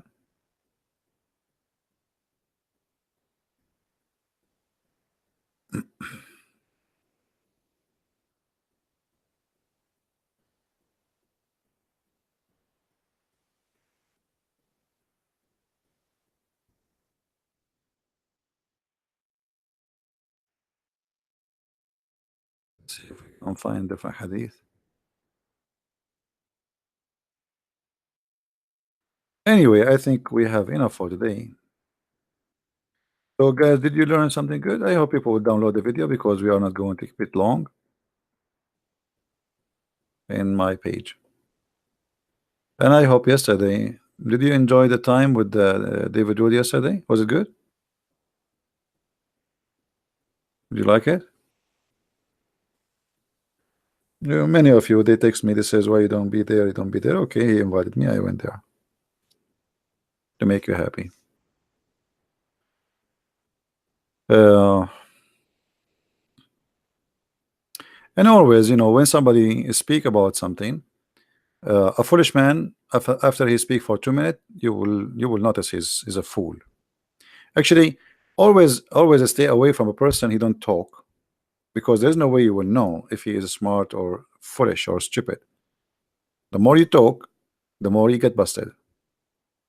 You know what I mean?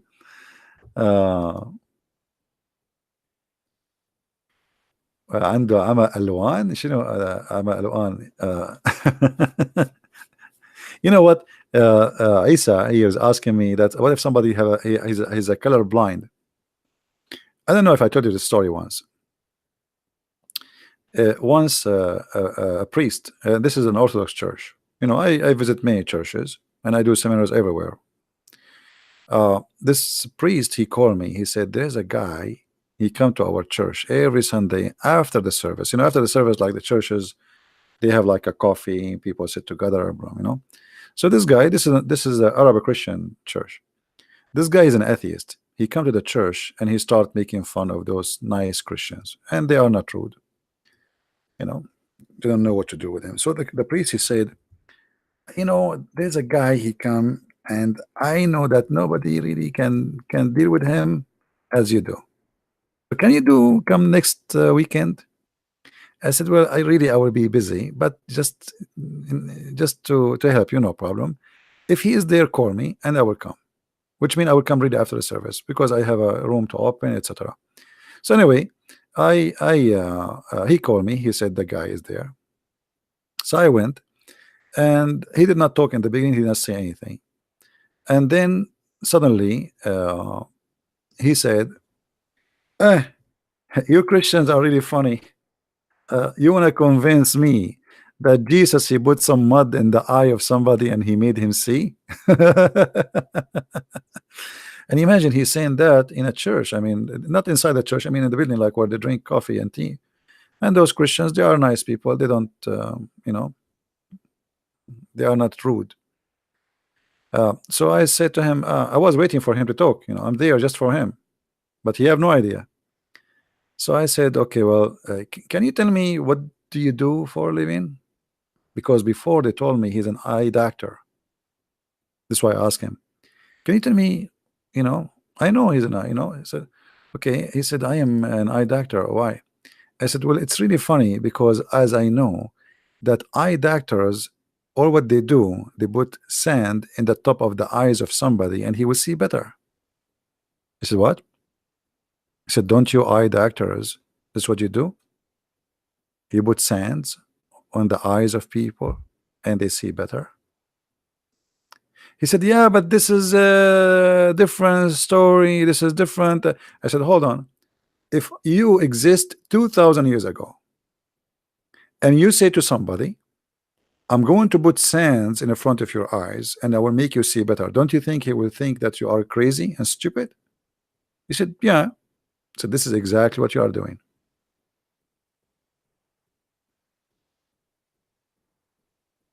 and he look around him, um, hmm, and you see the silence. The people are quiet, waiting for him what he will say.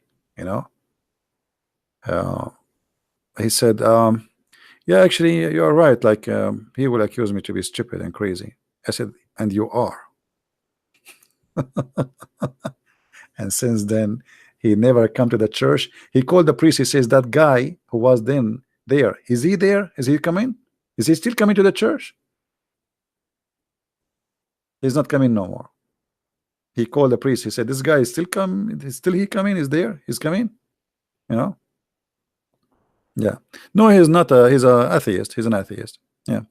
But I mean, the logic. You can use your logic, but sometimes always you have to use the logic of the person to get him busted. We as a Christian, when we talk to people, we use our logic. Like a guy, a Muslim, like you saw the Muslim when he come, he starts saying to me, "Jesus died. How he can be God?" Right? I did not use my logic. I use his logic. Use their logic, you will torture them. You use your logic, you're wasting your time. They cannot deny their logic. They just use their logic. Use it. So try always not to use your own logic. Use their. All right.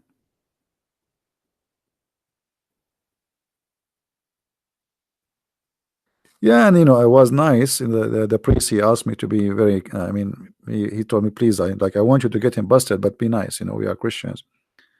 This is why I stopped going to the ABN TV. ABN TV. Each time I want to go on TV, the owner of the TV, he speak to me. Please, Christian Prince, please be nice to the guy. We are Christians and we need to be. And okay, I know, give me a headache. Like 15 minutes, giving me a lecture about how to be nice with the guy. So why you are bringing me? I'm not nice.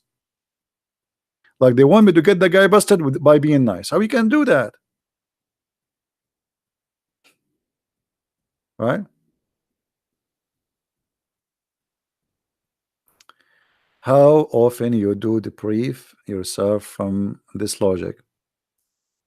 Well, depend on the logic. Sometimes logic is a good word, but sometimes describes something foolish. As we mentioned the story of the chain. You remember the guy who asked, "Do you have a chain?" So logic is as a definition is good, but the contain sometimes is stupid. Depend on the person. You see, the logic of a Muslim is what? That he pray to Allah 5 times. He hate the infidels. He go to heaven, or he go and kill himself or kill others, and then he go to heaven and Allah will give him virgins and they have their legs open. Logic. This is logic, but this is stupid logic, right? There is a logic, and there is stupid logic.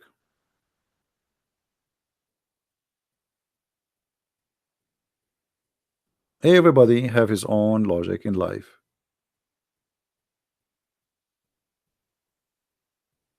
Well, he can call me maybe next time. Now I don't feel like talking to any Abdul. Everybody he think he have the right logic. Every one of us. Like uh, even when you eat, you have your logic of food.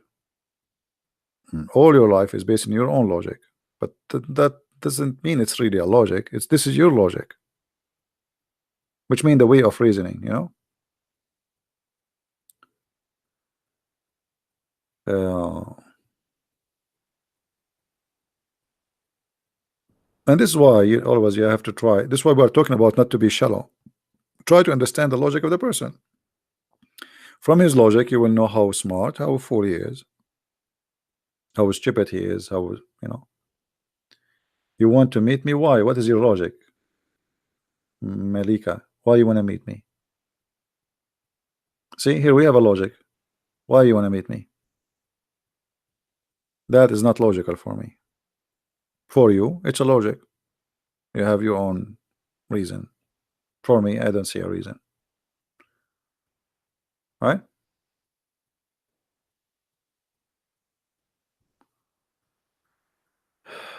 House been okay. House explain 355. Maybe later, we can. Today we have like a long topic and we are done.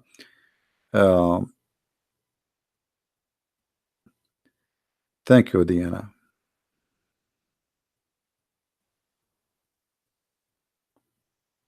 I don't, and like sometime maybe because like sometime the English is limited, so people misunderstood me.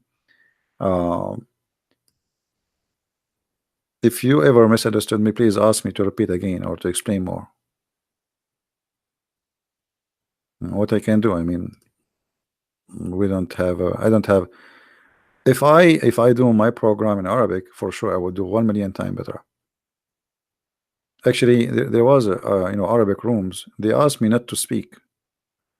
Chat rooms. They said to me, we talk. They run away. The Muslim they run away because in Arabic I'm like 100 times more powerful. It's my first language.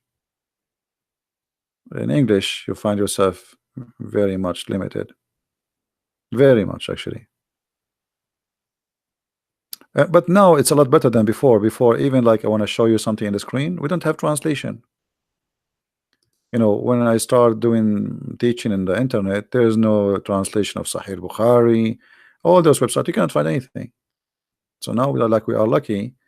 We have those websites. Even the translation is false, but still at least we can show you. We can share with you. Not long time ago, we have zero of this. And the Muslims, they say this. They say he's showing you in Arabic because he's lying.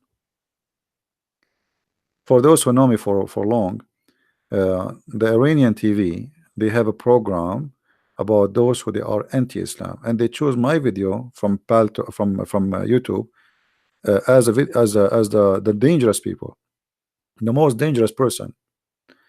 If you watch that video, you will see I was even recording the computer with my camcorder. Those old camcorder camera. So I'm holding the camera in my hand. Imagine, and I have the screen in front of me. I'm reading in Arabic, and then I'm recording, and then I have to load the video in the computer, and then after that I have to like do the recording to make it a file to be uploaded in YouTube. And then after that, the internet is the most horrible internet. For those who do not know, I don't know how old are you guys, but in the beginning when we have internet, it was the most horrible thing. It's so slow. It worked by the phone.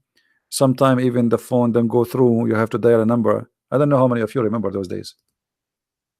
Do you guys remember? Not like now. You have a very fast internet. You have the Wi-Fi. You have the this is before cell phone. So it was really hard. It take forever to load 5-minute videos. It's like a surgery. Yeah, dial up. You dial up. Oh, the number is busy, or your modem is stuck. Your modem is stuck. Your modem cannot go. So it was really horrible. So now, like you can. I mean, we have different world today.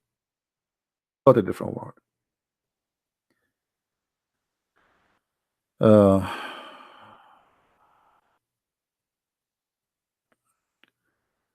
Okay, Emax, thank you. Yeah, but most of people know, like now, maybe don't remember those old days. How it used to be. So anyway, like to make a video before, it used to be really hard, very hard. Not like now. I can share with you on the screen, and I go live. We can't compare. We can't compare. Life is so different from before. And this is the funny thing about today, by the way. If you ask a woman today, she said to you, "Oh, today I'm tired. I did laundry." Don't they say that? What laundry? You don't do laundry. You put the clothes in the machine, you push the button, and then the clothes come out. Not only they are ready, they are dry. So what the laundry you did? You want to see what laundry was? Go and see. Check my grandmother. I'm tired. I was doing shopping. You said she's tired, or he is tired. He was doing shopping. Go and see how it take them to make bread. They wake up 5 a.m. in the morning, 4 a.m. in the morning, start making the flour, the dough, and then she work hard, and then she work for 2 hours, and then she go and do prepare a breakfast, and then she come back, and then she have to light the fire by her hands. I mean, you guys, you have no idea. You are lucky. Go and see back in time and see people how you used to live. All right, But now they complain from doing laundry. It is, we push the bomb and then the clothes come ready. And then what we are tired from? Because we put them in the drawer. This is the tiring thing. We put them in the drawer. I mean, this is very tiring, right?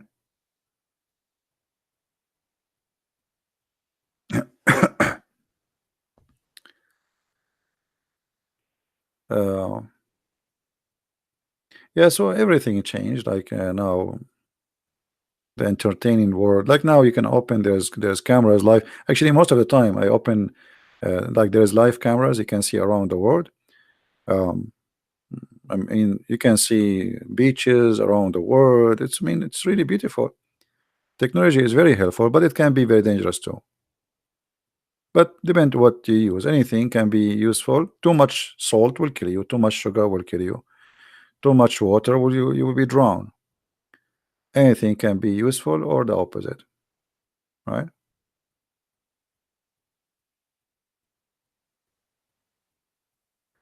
لقد كنت عبدولا.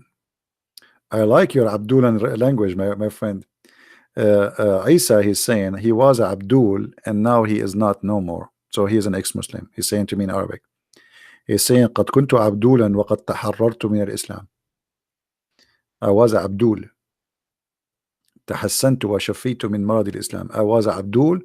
This is what he's saying in Arabic, Isa. Very good for you, my friend.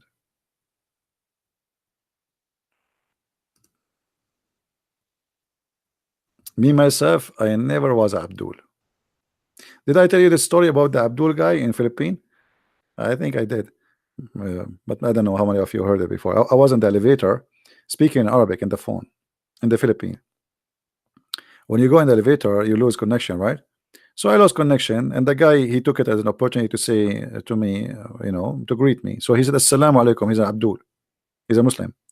So I answered him. He said, Wa alaikum assalam, Abdul. The guy, he looked at me. He says, MashaAllah, how you know my name? MashaAllah, how you know my name? I said, what? Oh, no. All of you Abdul for me. It was a very funny moment. I mean, imagine if you are with me and this guy, he said to me, he thought I'm a Muslim because I speak Arabic. He heard me speaking Arabic. He don't speak Arabic himself. He's a Filipino, but he heard me speaking Arabic, and he knew how the Arabic sound like. So he said, Assalamu alaikum. I said, Wa alaikum assalam, Abdul. He said, oh, mashallah, how you know I am Abdul? Like he's looking at me, and you should see his eyes. His eyes like became like wide, like a garage open. He was like, wow, how you know my name? That was a good one. Anyway, I actually, this guy, I took him to the yard back here, like like a garden parking, park, sorry. Like we were going up, and then he said to me, so you are a Muslim? I said, no, I am not. Sure not. That's not good. So we start talking. He said, why not? It's good to be a Muslim. I said, do you want to show you? I said, sure. So we, instead of going up, we stopped the elevator and we went down. We went to the park. I sat with him for some time, and he keeps saying, there's no way in the Quran it says that. There's no way it says. He have a Quran with him. He sounds like a very religious. Anyway, he said he will ask his scholar, and he will come back to me about what he heard from me.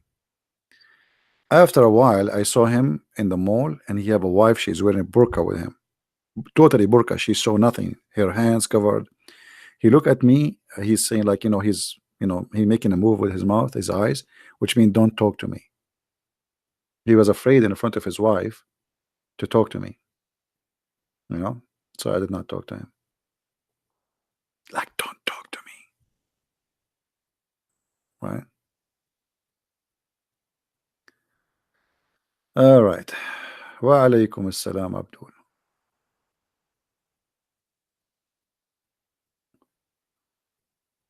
I'm trying to read the chat. It's very hard to follow.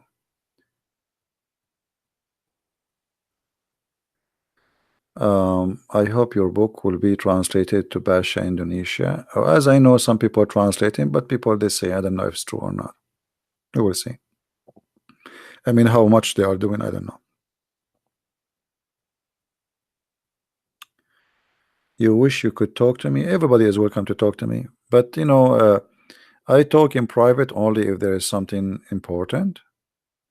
Otherwise, I will spend the day talking to people. So if there's something important, um, you can text me only if something important. All right. Malika, you want to be my friend? All of you are my friends. Why? Are you my enemy? Guys, what is this about? All of you are my friends. Why not? Actually, I have many of you. I consider them the same as a family for me because I spend time with you more than I spend time with anyone. How many hours I'm here? So I wish really I can meet all of you. It would be fun. I don't know how many of you hate me, but I don't blame you. I hate me too. Yeah. Uh, but sometimes it's good, But by the way, you might meet me one day because my voice is hard extremely it's hard to hide. The second I talk, if you listen to me before, you will know that's just me. I told you once I was in the Philippines too. I was in a coffee shop. There was a guy reading the Bible and he's taking notes. So I said, okay, this is a Christian guy. Let's talk to him. Um, so I asked him what he is studying, etc. And then he says to me, I know you. And I was looking at him, how this guy he know me? In the beginning, I thought maybe he saw me in a seminar or something. He said, no, no, I know you. I said, I don't think we met before. He said, no, no, no, I know you. I know you. And then after thinking, he said to me, are you Christian Prince? Star? Are you? Yeah. So if you meet me ever, you will know me from my voice. I cannot hide my voice. Maybe you will meet a million people, you will not find somebody have the same. It's different. Can be recognized easy. You protect me. Oh, that's good. Actually, before I was seeking protection, now I'm safe. Yeah, thank you, all of you. Thank you. Yeah, sometimes actually I don't go and argument because I don't want to. You will be known in a second. Once I was doing a seminar, they did not announce that it's Christian Prince. They announced that a Christian from the Middle East, etc. They don't say Christian Prince. And then after I finished, two girls they came, and one of them she get like the other one she's trying to push her to talk to me. So I said, okay, people are shaking hands with me after a seminar. So I said, how I can help you? You want something? She said, yeah, I have a question. Are you Christian Prince? And then I said, yeah. The other one, she said, see, I told you, this is him. This is him. But once a guy he thought I am, he said to me, uh, are you Sam Shamoun? I said, did you see Sam Shamoun?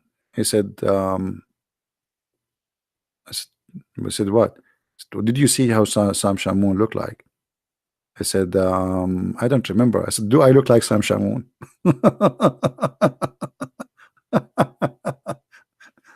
I mean, I look so far from Sam Shamoun. The guy asked me, are you Sam Shamoun?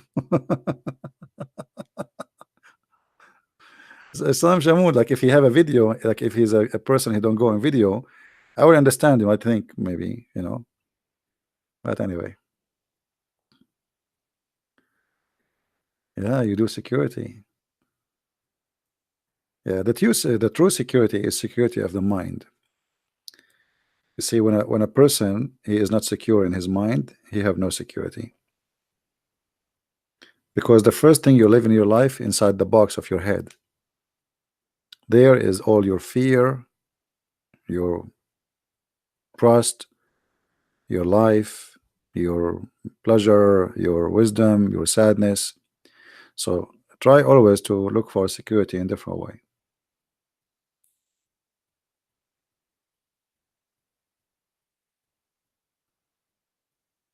So do we have any Muslim want to say anything?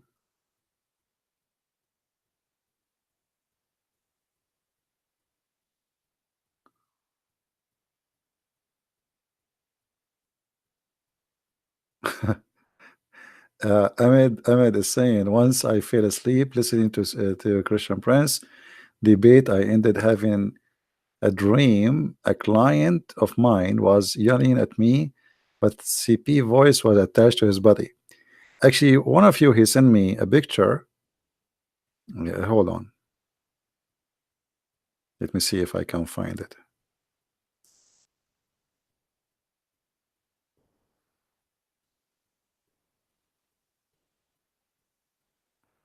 Sometimes things are funny. I don't know if I deleted. Somebody he have his car license plate. It says 007 CP. Where is the picture? I think I deleted maybe. Yeah, I think I deleted. No, I have it. Here we go. CP. Oh boy. I'm not going to show all the number. I don't know who this guy is, but this is part of the number because there's letters. I don't want to show all the letters.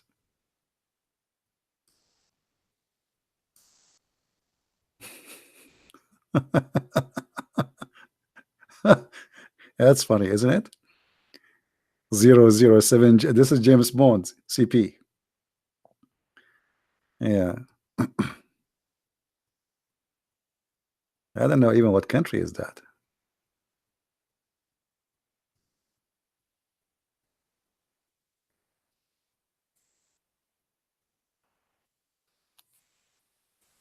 I like the car, BMW. I would like to exchange it for my donkey.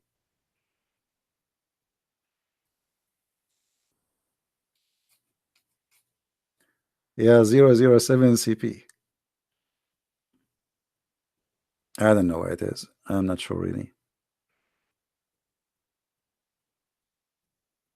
Anyway, guys, I think we have enough for today, and feel free to download the video. You can cut it pieces, the part we are talking about marriage, etc., for those who like to help us, and especially the part where it says that Muslim men, they can rent you, as a female. But always my advice for all men and women, especially women, women are very emotional, and they are driven most of the time by emotion, and sometimes men, they take advantage of your emotion.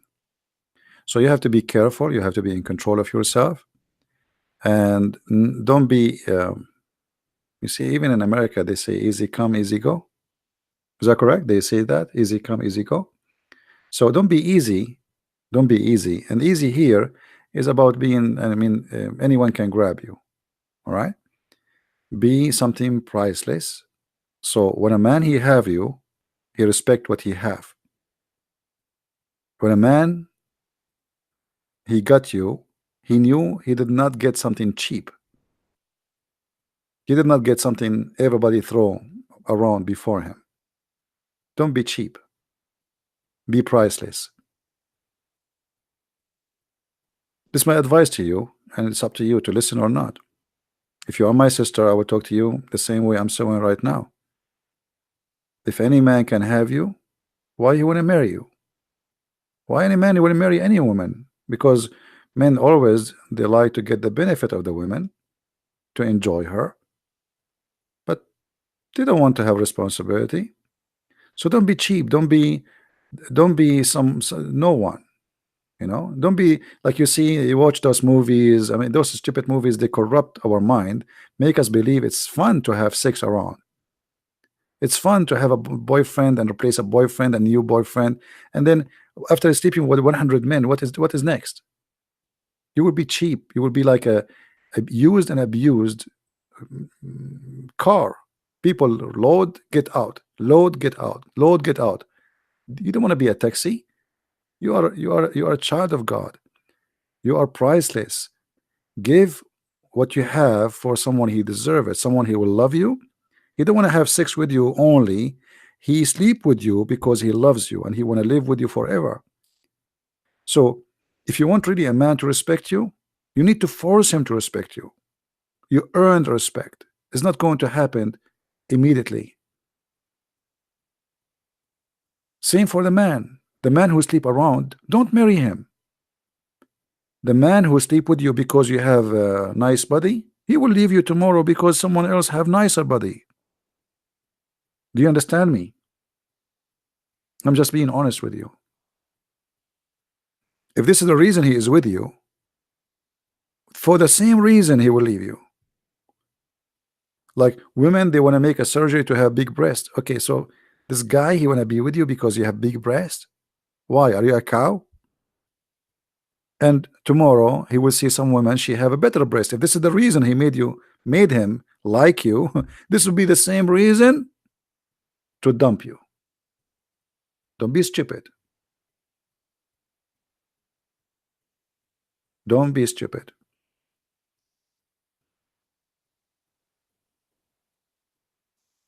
This is why I say always try to see someone who loves you, for things will grow, not things will shrink. Your beauty will shrink. Like somebody is proud, I have a nice body. I just saw somebody in the text saying that I have a nice body. Well, your body will not be nice. Just wait. The older you get, the faster you notice how much maintenance you need. You will carry a bag of medicine with you even if you want to go to the bathroom. There's only one thing can grow. That is, your spiritual life and your wisdom.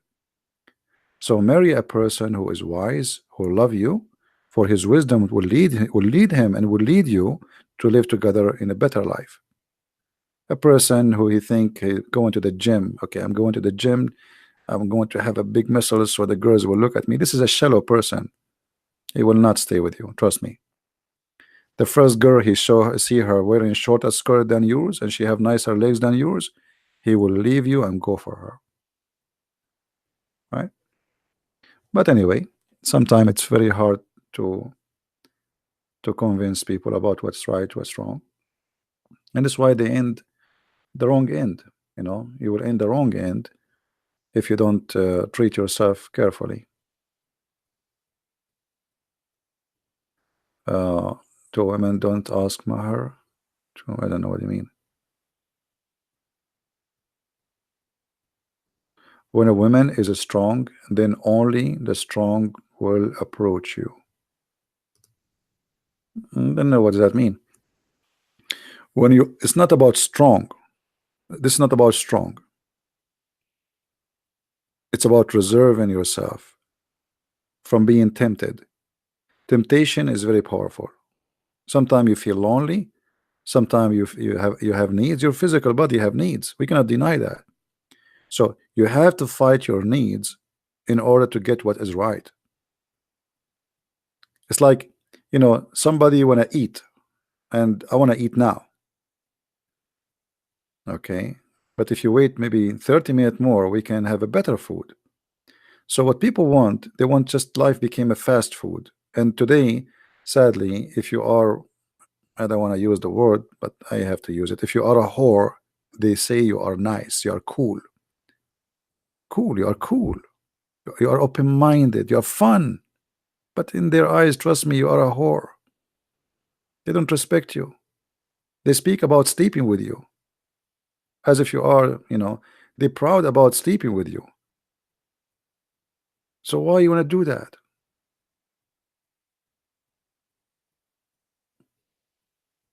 You know what I mean? Maybe my words is harsh for you, but this is the truth. Right?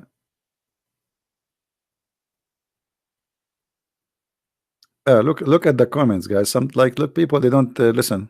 I have a nice body. Okay. So what if you have a nice body? And what is next? Do you think the Korean should be forbidden? The Quran should be forbidden? Well, I don't know what it should be forbidden, but you cannot forbid a book because it's impossible to forbid a book, first of all. Like the Muslims, they forbid my books, but my books is there. They forbid my videos, but my people hear me. So it's not forbidding the book will solve the problem. it is speaking to the mind of people so they will not believe in it. This is more powerful. Otherwise, if you forbid something, sometimes forbidding something make it more attractive. You know what I mean? To fight drugs is not just by saying I'm going to go after drug dealers, but if you make people don't buy it, if you convince them not to buy it, then nobody will import drugs. Is that correct? Why there's drug dealers? If nobody buy, there's no drug dealers. Is that correct? Okay. Well, so the best solution is make people more aware of the danger of drugs, and they will not buy it. Then nobody can sell it. Then even if you bring drugs and put it in the street, nobody will take it. As simple as that. So people always fight things in the wrong way.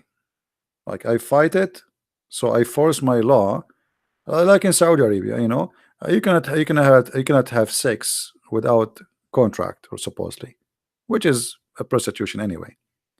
But people, they do, and the more you force it, the more they do it. It is the most corrupt country ever. Everything happening there. I remember the story of the limousine company. You call the limousine car. If you are a female, they send you a male from Al Bosnia to sleep with you in the back seat. If you are a male, they send you a female from Al Bosnia or from poor countries in the east of Europe, Muslim countries, and you know, it's a limousine in the car. You know, nobody drink alcohol more than them. Every year, hundreds of people die there because they drink perfume. Imagine perfume. So here we go. Alcohol is forbidden.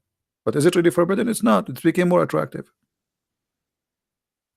So forbidding things will not solve a problem, right? It's not really what make life better. Anyway, guys, I want to say thank you for being here. This video will not stay long, so I will keep it there for a few hours and I will take it down. So for those who want to download it, feel free to download. And again, for ladies, I apologize if I use sometimes words might sound harsh for you, but trust me, it's for your benefit. So nobody can take advantage of you. Be strong, don't be cheap. Let the man respect you, force him to respect you. Don't be available to anyone. You know, there's a hadith about a guy who have his wife, anyone can touch her. I mean, look what kind of life this life is. Anyone can touch her. So even the man who marry you, he will not feel special. You have many men before him, and maybe you will have many men after him. So why you what? No comment. Thank you guys for being here. I hope what I shared with you was good. And if it was not good, don't listen to me. Maybe I'm not right. Thank you, Lord, for having all those people here. And thank you, Lord, for those who help us and support us. And I really appreciate all of you. And I receive a lot of messages full of love, and I don't know what to say. I feel bad because I cannot respond to you, but I apologize. Really, it's too many, and I cannot really answer everybody. I prefer to come here, you know, because English is not my first language too. So sending back emails, like some of you send me wrong email. For me, if I send you an email, I would say thank you for your kind words, or you know, it's not easy for me to type back. So you want to talk to me here in the chat. I will answer you. I will be happy to give you the time you deserve. So with this, I want to say thank you, guys. May the Lord bless you, and until we see you soon again, Christ is Lord and Islam is false. God bless. Take care.